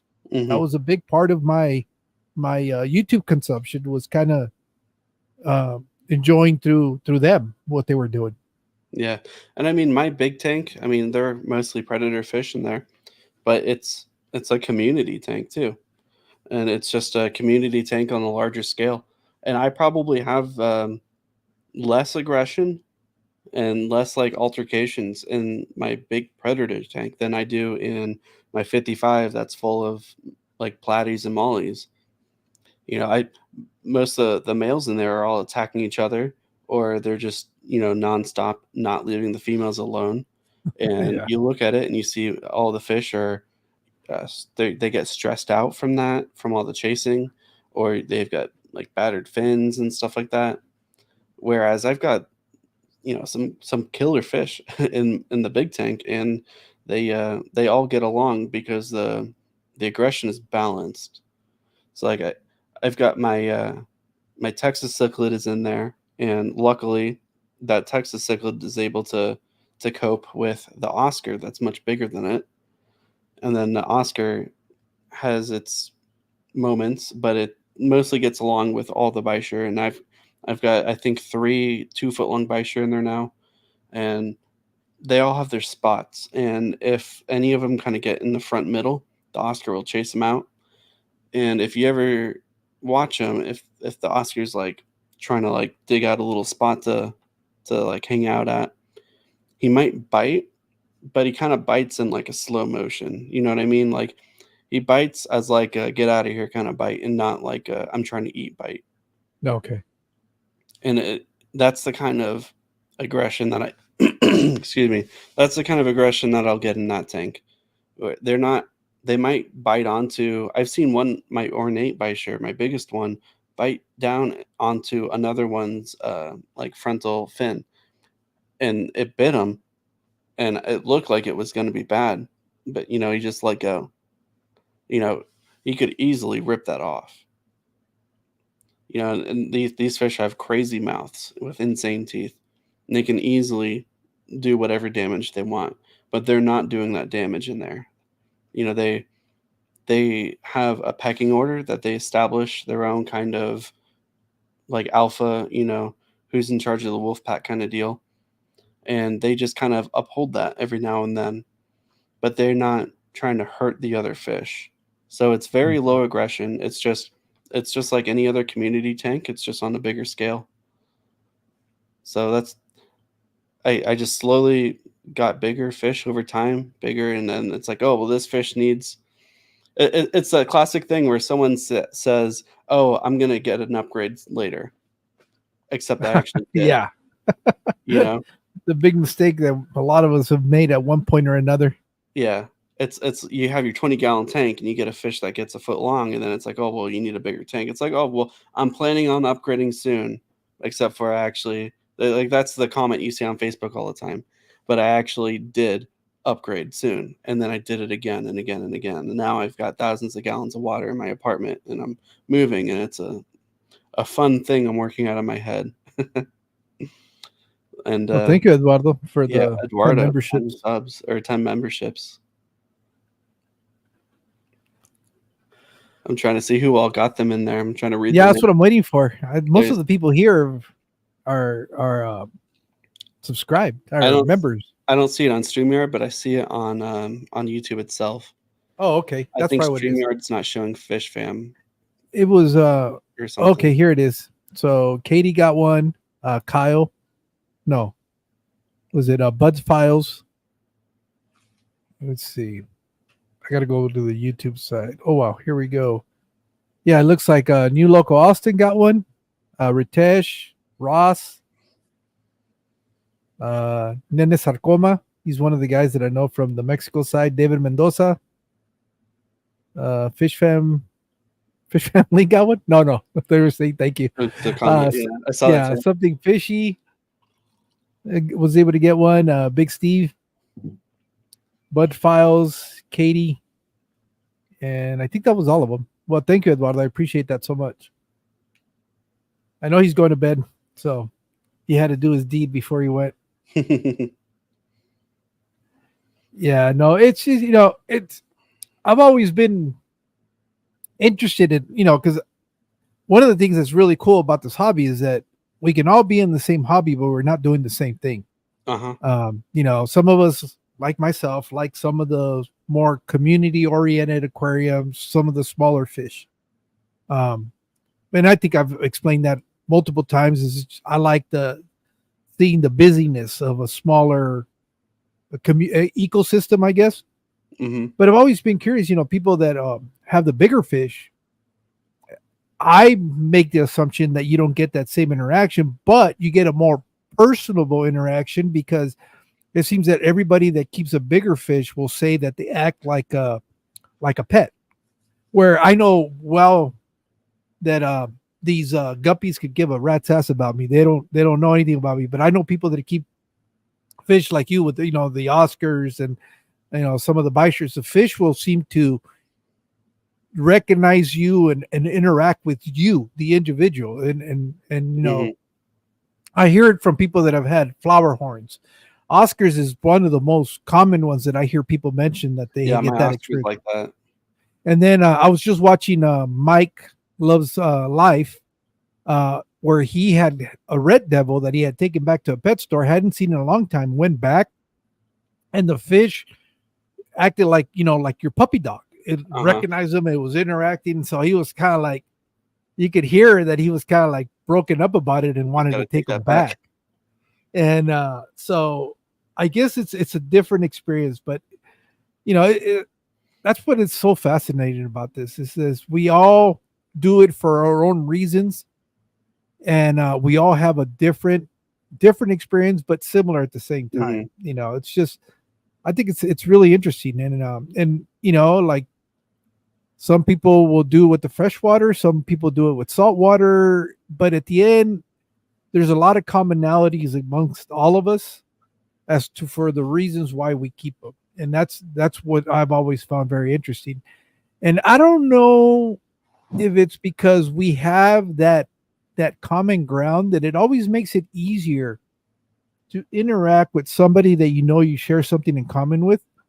I know I find it a lot easier to approach just about anybody in this chat, even if I've never spoken to them before. Hmm. I know our first interaction, it was like it wasn't anything awkward or anything like that. It was just kind of like you were the friend that I hadn't seen in a long time, and we just happened to get back together again. But we had never met. You know, we Yeah, had never. that's how it's kind of weird. That's how it was with Eddie too. When I first met Eddie in person at in Daytona, it wasn't like, oh, who are you? You know, here's what I'm into, this kind of thing. It was like, oh, hey, what's up, man? What are we doing? Okay, let's get it done. You know, it was so You see, weird. and I used to think it was because I got to see you on video and got to learn something about you, but um sometimes you and I still haven't had that interaction, but I'm pretty sure even with people that don't necessarily make videos but are here in the chat and you know they're just part as much of the community because they're interacting, they keep the fish and all that.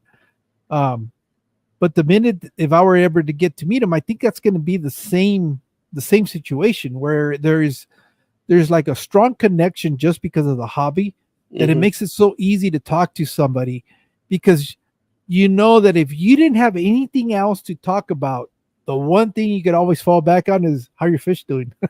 Hmm. You know, that one thing that you know you're gonna be able to talk a little bit about. But that's just a real small part of what we do and who we are. Um, and like, again, I know it sounds like a broken record, but that's been the most exciting part of this hobby has been able to have conversations with the people that are willing to share the screen with me, and be able to get to know them a little bit better. And it's weird how those connections just get a little bit stronger just for the fact that you spend a few minutes talking to somebody I that think you've some of these never met. people are just like super trusting too. Like I've been to people's houses that I've never. uh, People like back in the day, they say like Craigslist, you meet someone in a parking lot somewhere. Yeah, But then I respond to someone's. I picked up that Senegal Baisher from someone on a Facebook group. They happened to be like 30 minutes away, and I went to this uh, Facebook stranger's house that I met on the internet, and they don't know me.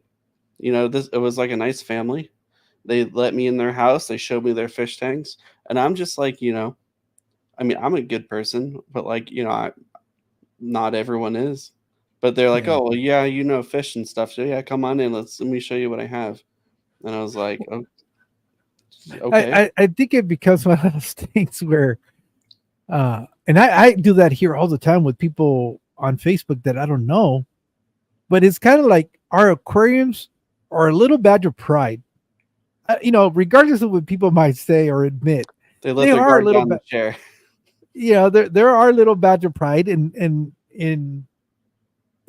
especially if you have a nice aquarium that you feel really proud of, you want to share that with other people.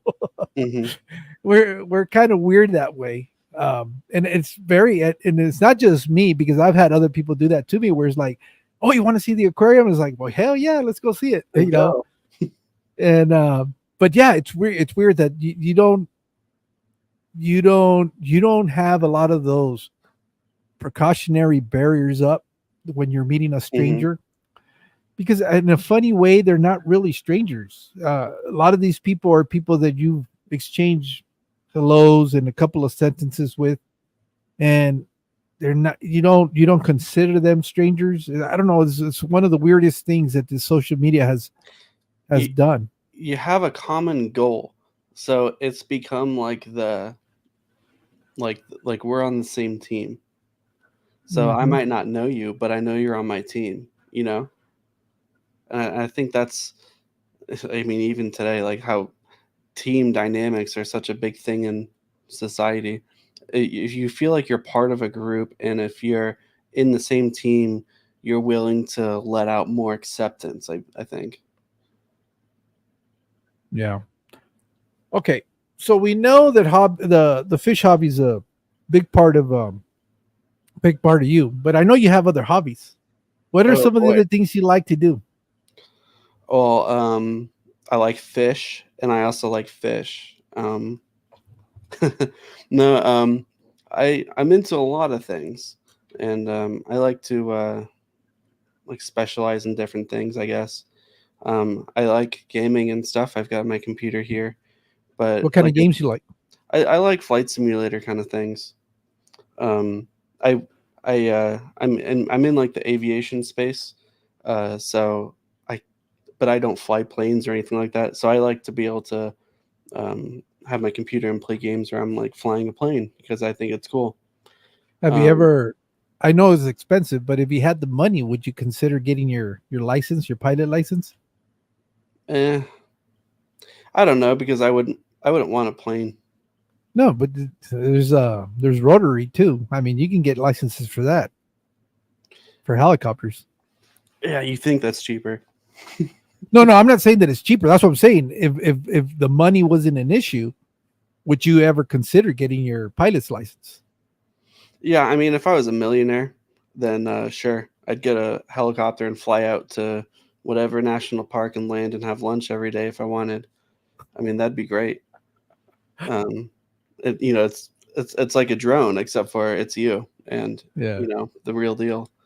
Do you That think technology will ever get to the point where you don't need to get licensed anymore because No, it'll be I don't like think drones? so because the problem is not the technology. The problem is the people, Okay. and people are dumb. And there's no matter which way you look at it, no matter how you try to put in safety features, someone's gonna find a way to disable like on lawnmowers on the sit on riding lawnmowers. They have the safety feature on the seat, or if you stand up, because if you were to fall off of it, it'll cut it off. Oh, okay. Except now people have found ways to clip out that Bypass. sensor and bypass it because they want to be able to stand up while they're mowing so that they could do whatever. And they fall off, and then it kills them or something. You know, you put in safety features, and then people will just find whatever way they can to bypass it and then do whatever. So say in the future at one point we have gigantic, it's like going back almost, instead of having a helicopter you have a drone, but it can carry you, but you're not piloting it. Someone is going to find a way to inject code into this machine to make it do what they want it to do, and they're going to like fly it like a normal helicopter. We're going to do extra steps to fly a helicopter. Someone is going to find some way to counteract whatever technology, and they might share that with other people, then they start doing other things. There's no technology in the world that's not going to eventually get somehow misused, and Hmm. that's just the problem. It's the But people. you don't think with the advent of AI that they can incorporate some artificial intelligence where it won't let, or if you alter whatever coding or deactivate certain safety features, that it would just won't let you go. Yeah, but then someone will just find a way to go around it. You know what I mean? It's all kinds of it's people have the problem. Yeah, Yeah. there's a Salient saying the seat switch. He's talking about using a jumper wire on forklifts to override the seat switch. No. Yeah, so it's the same thing. You wouldn't think about it, but maybe there's a use case where you might need to stand up on the forklift to get another view of something real quick, but that also increases the chance of a human error, and that leads to injuries, and that's why those machines have the seat switches. But people will find a way to do what they want to do anyway, regardless of what technology has put a speed bump in their way. They will speed up and go over it, and they might get hurt or whatever. But Well, to that comment, that humans like to screw up things. I get. I agree and disagree. I think the problem with that is these companies wouldn't put this into effect if people would assume the responsibility for their poor decisions. The Yeah. problem is they'll do something they know they're not supposed to do, get injured, and then they'll turn around and try to sue the company and Hmm. hold them liable for their stupidity. And unfortunately, that's the way this country has always been, where you have that right to sue, and some people have managed to pull it off, and that's why these companies will try to do stuff to prevent you from doing things that you're not supposed to be doing. Yeah. So it always like seems like an overcorrection, but you know, And then you know, on the and supporting side of that too, the company might have a choice between two forklifts they're going to buy, and one has a safety switch on the seat and one doesn't. And they're going to get the one with the safety seat because that's the one that their insurance requires. It's just going to keep going. yeah. Now, besides the playing video games, what else do you do Yeah. for fun? Some people that know me know that I'm very into photography, and a lot of that has been spilling over into making videos. Um, some of my videos, I try a little bit extra to make sure my shots are really clean. Um, Instead of thinking that I'm sitting there recording a video, I frame it like I'm taking a picture. Okay. And I think that is probably just the simplest tip, that if you wanted to have a good video, if you wanted a scene to look good, just think of it like if this was a slideshow and each slide is a scene. You'd like each slide to be a good picture. So if you set up each little scene in your video, that's even if it's only 3 seconds long, to be aesthetically pleasing and looking like it would be a good standalone photo. I've been doing a lot of that lately in some of my stuff, and not all of it. Like the video I recorded last night, I I just set up a tripod in front of these two quarantine tanks that have Eddie's mollies in, and I was just talking about them, and I just had the camera on the tank, and I was just kind of like pointing stuff out. Not everything needs to be super high effort because you don't care how that quarantine tank looks. You care about what I'm saying about the guppies. But other times, when things look pretty, they bring in a lot of people. Um, if I have a good looking video with lots of good scenes and stuff, it does way better than if I was just sitting there talking about my new guppies. But I also want to talk about my new guppies, so I don't care. I'll do both, and Okay. it's just a mix. So yeah, My, I see New Look Lost in the chat. I was recording his guppies last night, so I want to make sure he heard that. yeah, and I know that the biggest challenge, excuse me, that I have found in my fish room is trying to get a good shot of a fish. Hmm. But then again, I don't have a camera. But I know people that do it with their cell phones. My biggest problem is that I have a lot of aquariums, a lot of lights, and glare is always the one thing that I'm having to fight with. Hmm. Um, and just when I think I've got the right lights off, you look at the image on the screen, and you can see a light off somewhere over there. It's like, oh Yeah, shit. And then just being able to capture, I think what it is, you need to have a certain level of patience when you want to do good photography, which is one of the biggest challenges that I have. I'm not a very patient. I'm patient for certain things, but to sit there and waiting for that perfect moment to be able to hit the button. that happens so much with my fish tanks. So my 180 is like in the side of my apartment. I get about 15 feet away from it, so I don't scare them or anything. I set up a long lens, and I'm zoomed in, sitting in my chair with the camera, and I'm just there for like 30 minutes waiting for a specific shot. And it sucks, and I hate it sometimes. But then it's also that's what makes it cool. That's what makes it uh, you're doing something that's not necessarily easy. It's easy, but then it's also not at the same time. You know what I mean? So on average, how many shots are you taking to finally get the one picture you're looking for, or the one B-roll that you're trying to capture? It depends. I mean, at least 20 times more than I need to. Okay. You know, um, I was saying to someone the other day about I do like weddings on the side sometimes, and I might take 5 to 10,000 photos at a wedding. Oh wow. The people don't realize that. I go through multiple SD cards. Um, I might shoot 400 gigs worth of just photos, which is crazy. But 95% of that is going to be garbage. 95% of it is going to be the framing's not right, the lighting's messed up, people aren't looking where I want them to be looking. People are blinking, there's motion blur, or my subject's not in focus, or a million different things. But if you don't take all those, you're gonna miss the one that you need. Mm.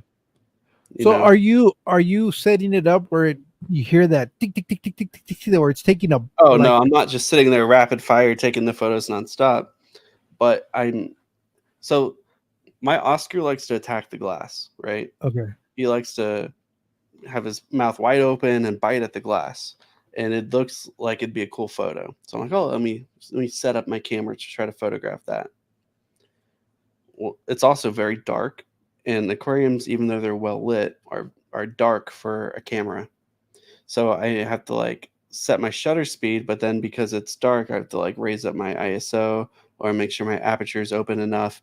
And I'm trying to get a good photo of this fish, and then I have to do test shots to make sure there's not going to be like that motion blur when he's like biting. And I'm going to wait for him to try to attack the glass. And he might not do it for 10, 15 minutes at a time. And then when he does, I'm going to click like 3, 4 times and hope I get it. I could do rapid fire, but it's more useful in sports where you're going to go through frame by frame and try Yeah, to like the right get that moment. Michael Jordan silhouette where he's getting the dunk.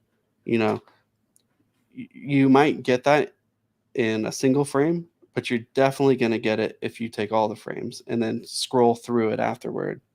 Because you could always go back and look, but you can't go back and remake a photo you never took. So I'll try to do multiples of something like that, but I'm not always just holding the shutter down, taking like spam rapid fire photos. Okay. Yeah. But you can. It's just it's kind of more work in the end. Yeah. And I think it's more of like a beginner thing where as you get better at it, you realize you can take rapid shots, but you hone in on that window, and you instead of taking 100 shots to get your one, you take 20 shots to get your one or something like that. You know what I mean? Okay. So, Yeah, yeah, I no, mean, it's just that's the one challenge. And then the problem is that I'm using it on my phone. So you quickly run out of memory space on a phone. So I I think I've gotten to the point now where I know I'm gonna be doing this for a little bit longer, uh-huh. God willing. And I think it's time that I start, as much as I like my phone and the convenience of the phone, but to be able to improve the shot qualities, I think it's time to get a camera, to get a dedicated camera to that has the ability to replace the memory in it, because you can't do that with your phones nowadays. It Yeah. used to be where you could put a card in it, but not anymore. And I still am. I know some people know I was talking about making a series about cameras specifically in the fish world, and I am still in the progress of that. That is going to come out. And to address June, she Yeah, I says, saw that. "Fathom, I need to get the whole 8 foot tank in the shot. Can you show me how standing against the wall isn't getting the shot?" So when you don't have the actual distance to get the whole thing in frame, you need a wider angle. So you can get a wide angle adapter for your phone camera.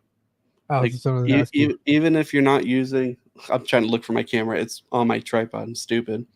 Even if you don't have a big camera with a wide lens on it, you can get an adapter that clicks on to, any of these Do little those lenses. work in your experience? I mean, for somebody like June or myself, where we don't have the skills or the knowledge necessarily to be able to use all the features on a camera, can we accomplish a lot more just by using those adapter lenses on for the phones? You can accomplish more, but I'm gonna Okay. say more.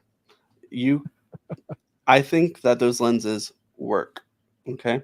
So they're not gonna do what you think they're gonna do. They're not gonna make your scenes look like you just recorded the next Avengers film, right? However, like in her use case right there, she needs to get a clip-on adapter that's gonna put a wider lens in front of her camera. Okay. So it's gonna oh, I hit my thing. It's gonna open up the viewing angle, and it's gonna be able to get the whole 8-foot tank into one shot at the cost of a slight quality degradation. But that's not going to be a problem if it's just being live streamed over YouTube or Facebook or whatever. You wouldn't notice it.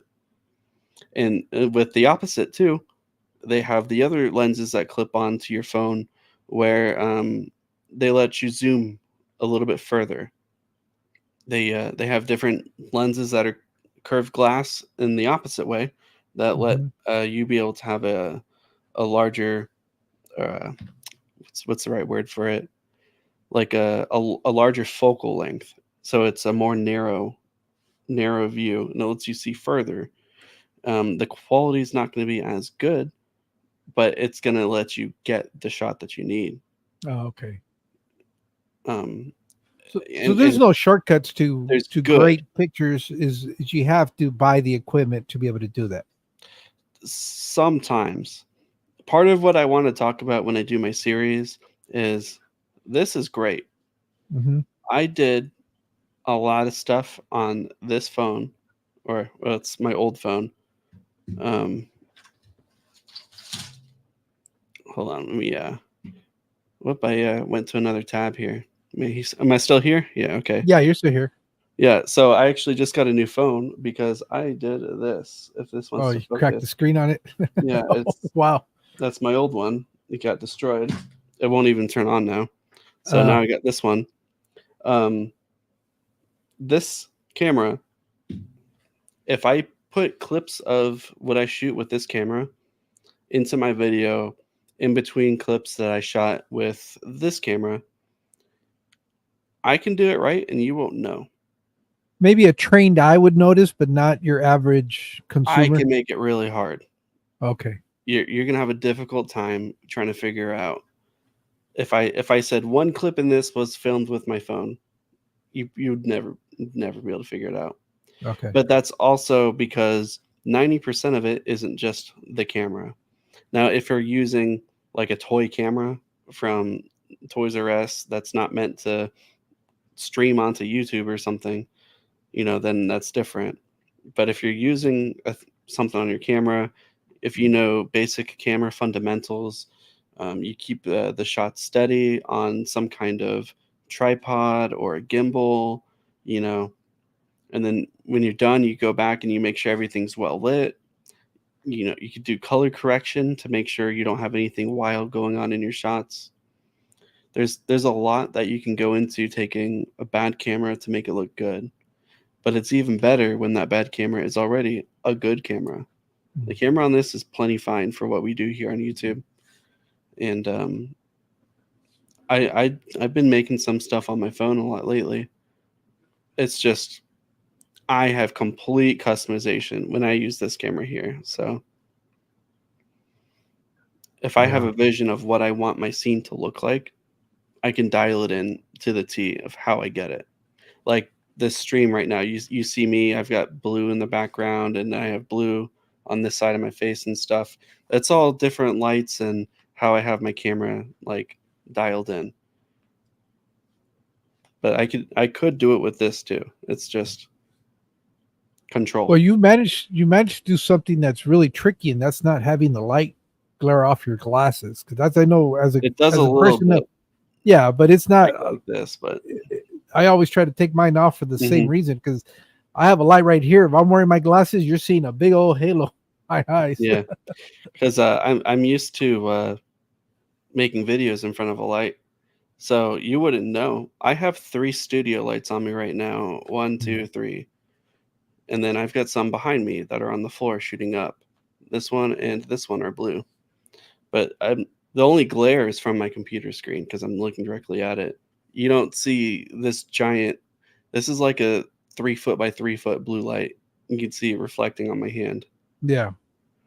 But then that's also a part of a composition. It's a little trick. I have the blue in front of me, and I have this is on the side. This is behind me. The blue Okay. light behind me is not what's hitting my face. But because you see blue there, I have a blue light shining on my face, and it sells the shot more. It makes it Mm. more natural, more believable looking. Yeah, I think that's what Jake from Hagen Hills, Yeah. Hagen Hills, um, was alluding to. That a lot of times is being able to the composition of a Hmm. picture. It's more important than other things. But Yeah.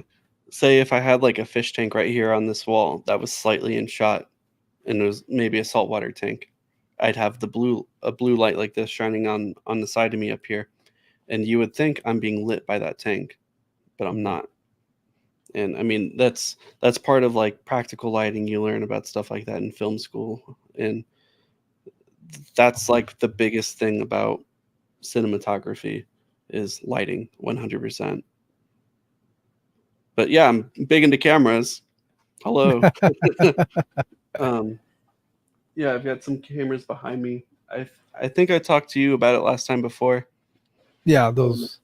these are film cameras that belong to my late grandfather. He was also into nature photography, and when he passed away, I got his film cameras, and I keep them here, right behind me on display as a reminder of obviously him, but really the passion of nature and photography in general.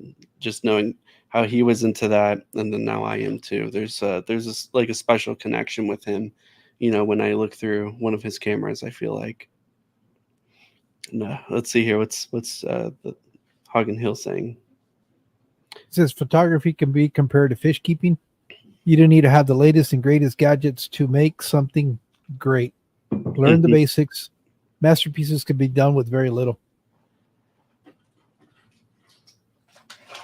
Let me see if I Uh can. oh. Oh, you're gonna make a mess. So this is my DSLR. This is a Canon 6D. This thing is probably 12 or 13 years old now. This is not the latest and greatest. And this is better than probably 90% of the cameras I saw people shooting videos at Aquashella with. Mm. I mean, this thing's a powerhouse. It's also, no, it's really heavy. Now that I'm holding it, and I'm used to holding my Sony. This thing's a brick. But like this is a really good camera from 12, 13 years ago. You could probably get this for like $400 today on eBay. Okay. I think I paid like 2,000 when it was new, but that was over a decade ago. You can use something like this and get great shots. Um, this was heavily used for photo and video 10 years ago, and it did great then, and it still does the same quality. But whenever I hear people say you need the latest and greatest for like photos and video, I go back and I tell you to look at every shot that's ever been taken in like National Geographic and the Olympics and any major sporting photo. Uh, any photo that you've seen that's like really popular in the past, that's always been high quality and look good, has been taken with 10, 15, 20, 30-year-old cameras. Mm.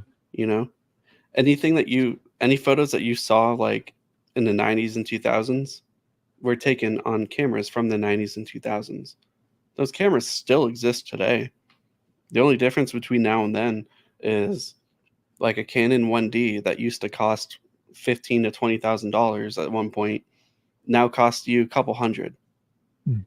But then you can get a new Sony mirrorless, that might cost you 1,000 or two, and in 10 years it'll be cheaper too. But there's you don't have to. If you wanted to, for one, you could just use your phone. You get Yeah. great video out of your phone. If you wanted to spend a few $100, the first thing I'd say is look at the used market and get like a old DSLR like the one I just showed you, and you can get that for a couple $100. You know, a cheap $20 memory card's not going to break the bank, and you'll be good to go.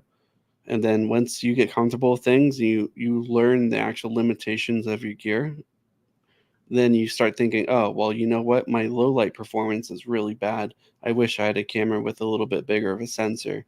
And then you can think, okay, now I'm willing to spend more money on something with a bigger sensor to get the kind of shot I need. You know, there's that. You don't need like the crazy stuff. Mm. Yeah, but it's because technology on the phones has come a long, long ways. I mean, it's Hmm. I think I think even my phone, I don't even tap into probably 10% of its capacity because Hmm. I just set it on auto and let it do its thing. I don't know how to adjust any. If I were to probably tweak some of the adjustments on there, it would be a little bit better. The biggest tweaking of a picture I've done is the one that you said that looked good was the one with the food. Oh yeah. Uh and it wasn't on the camera, it was on the editing software of the camera where it allows you to do the saturation, contrast and all that. I've never Hmm. played with it and I don't know what I'm doing, but I saw something where eventually I thought, "Oh, this looks a little bit different," and kind of liked it, but it was just experimenting. If you asked me to replicate that, there's no way in hell because I was just moving a little bar. I said, "What does this do?" And then saw it do something, and then I tried the other one, and then eventually it got to a point where I said, "Okay, this kind of looks cool, better than the original picture." So I used that, but Hmm. Now I and saw someone asking what camera app for your phone. So I had to pull it up on here real quick. So the one that I find that has the most amount of control is the Black Magic camera.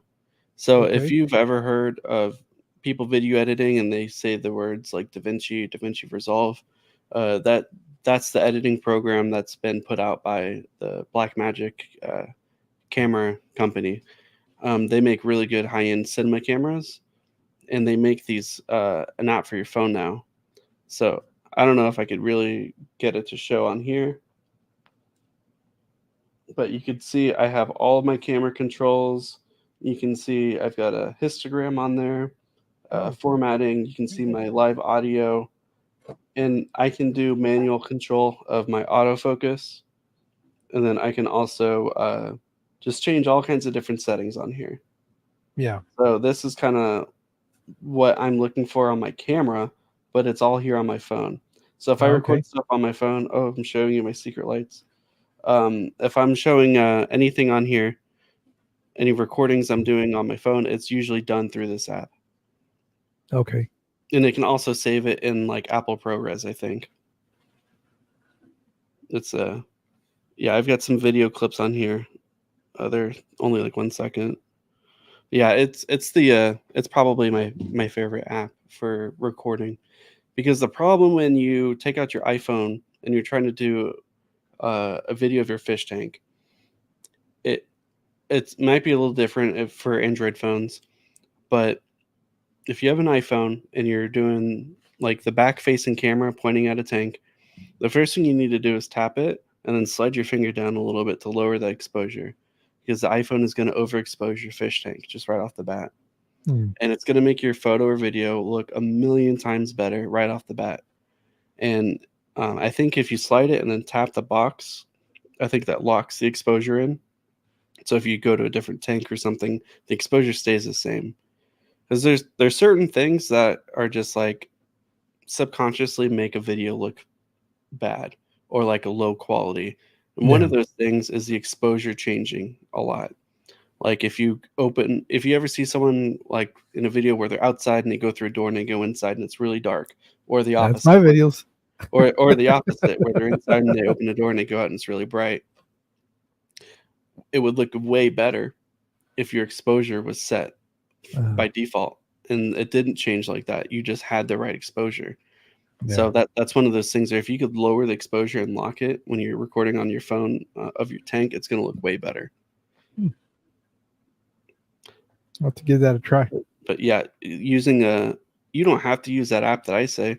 That's the great thing about the internet is there's a million different ways to do whatever you want. But I'll tell you that that is probably the most convenient way to get exactly what you want when you're recording with your phone. Like I can't control my exposure manually with the iPhone app. I can't manually control my focus. Say I wanted to take a 3-second long exposure. Yeah. I might be able to do that, but I don't know how on the default app, but I know how to do it on whatever other app I use. So, Okay. Uh, Anything else that you felt that you weren't able to talk about last time you were on that you still want to be able to talk about? Because I know you said you felt like there was a lot of stuff about you personally that you would well, wish to. I Because I know you we kind of that touched a opportunity. little bit on some of the stuff. Like a lot of people didn't really know that I was in the army because if someone says they're in the army, I like quickly make a joke about being in the army real quick to them. I'll say like, "Oh, the army sucks" or something, just because people are like, "Wait, what? Who said that?" But it's like, no, it's okay. I got the pass. But a lot of people don't know I was in the army. I was overseas several times. I've been to Afghanistan. I was actually injured over there, and that's why some in one of my videos where I said about my sump, how I haven't moved my sump yet and I haven't set it up because I need help. People don't know I'm disabled. I have a messed up back and I can't lift heavy things.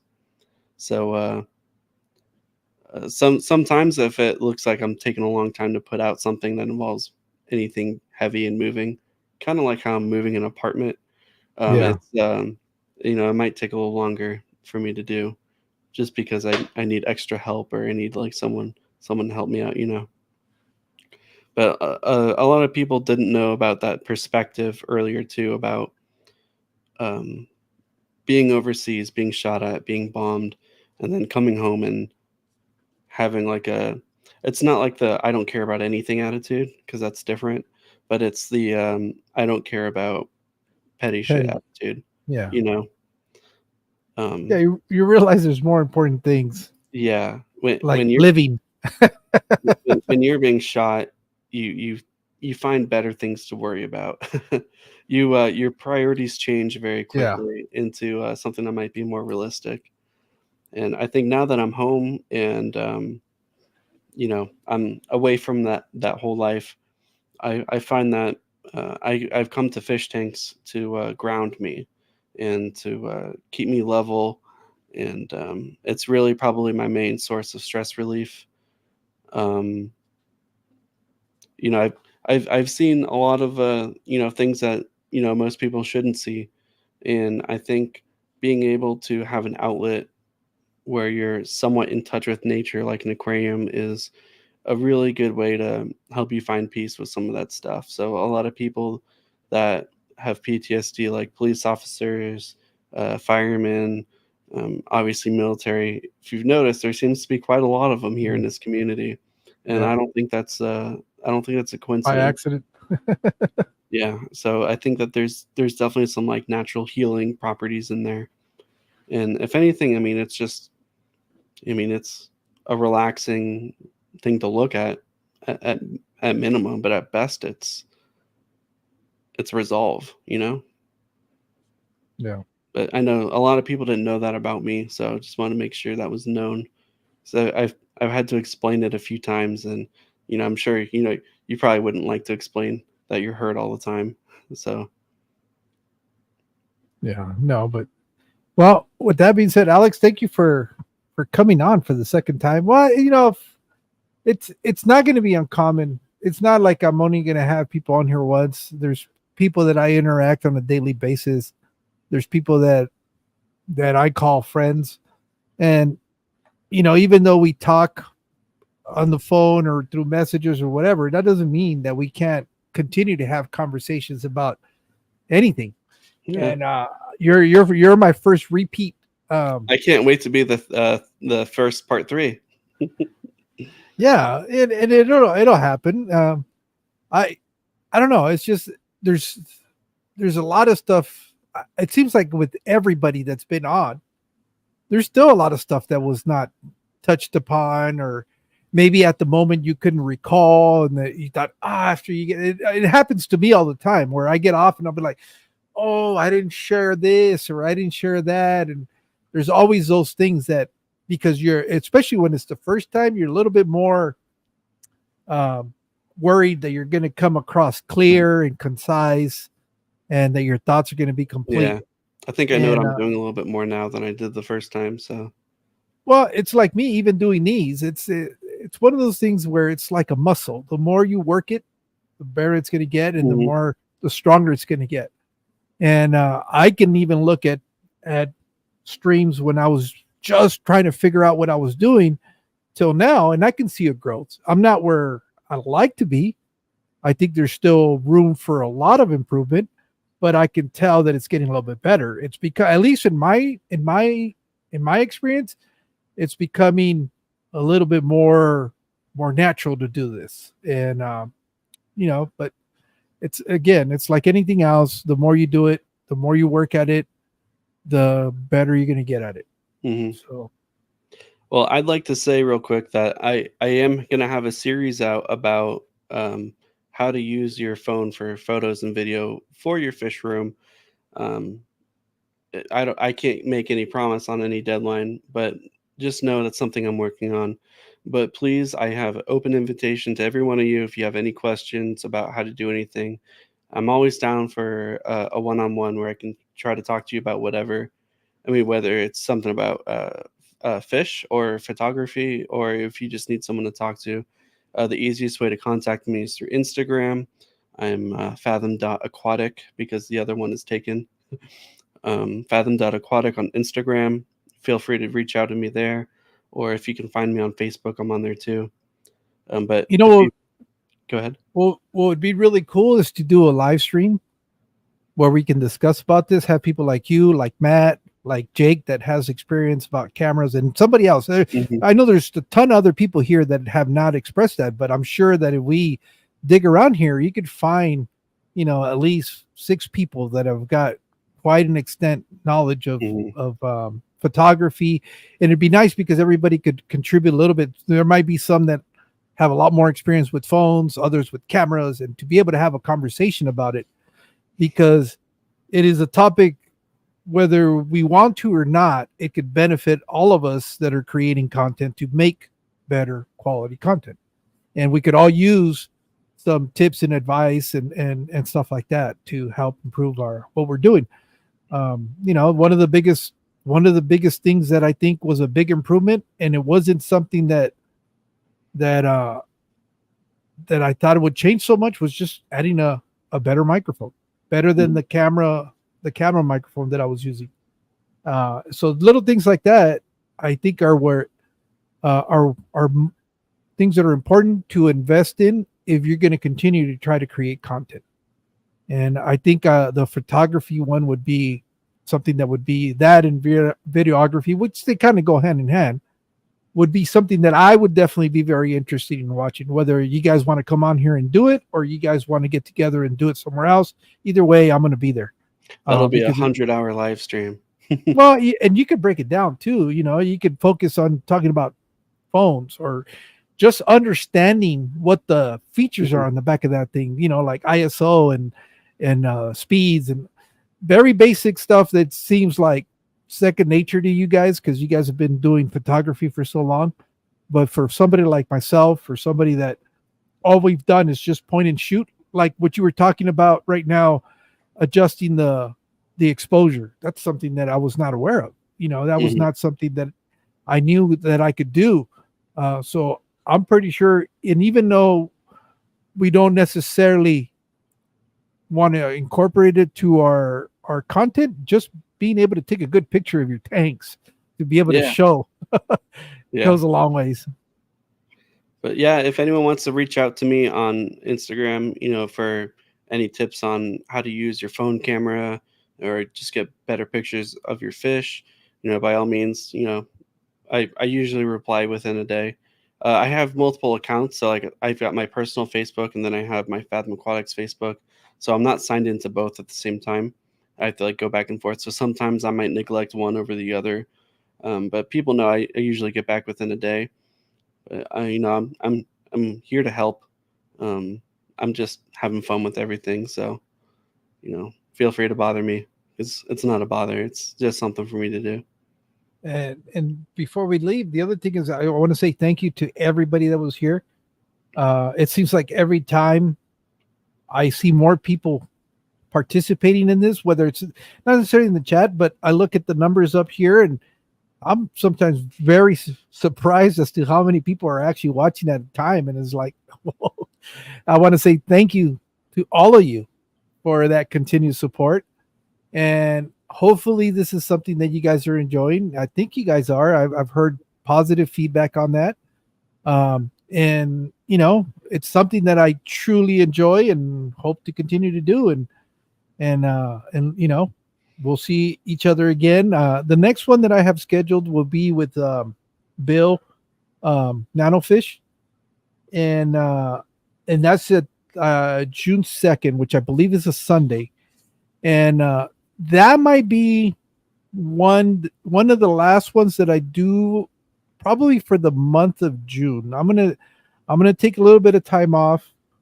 I'm not going anywhere. I'm gonna have my grandkids. We're gonna go pick them up from Houston. They're gonna be with us for as long as they tolerate us for this summer during their summer break. And I really want to focus on being present for them. So if you don't see a lot of me in that time period, just know that that's what it is. I'll still lurk occasionally here and there, and I'll leave a comment because there's no way I'm not going to be able to do that. I still have to go to work, and usually work is where I catch up with a lot of my viewing stuff. But on my personal side, um, I might do a couple of videos. I might even have them come out in those videos. But I do want to slow down a little bit. I know towards the end of this month, that's the reason why you saw so much of me so frequently, was because I'm trying to bunch up a bunch of content, because I'm kind of knowing that I like to do that. And I think it's good for all of us to be able to take a reset period, and so that this doesn't become a wear and tear, and instead of being something that we enjoy to do, it becomes a drag. So with that being said, thank you guys so much for joining us tonight. I know it's a weeknight, and for some of you guys it's already 11 o'clock at night. Almost. So we'll call it here, and thank you so much, and hopefully I'll see you guys in the next one. You guys take care.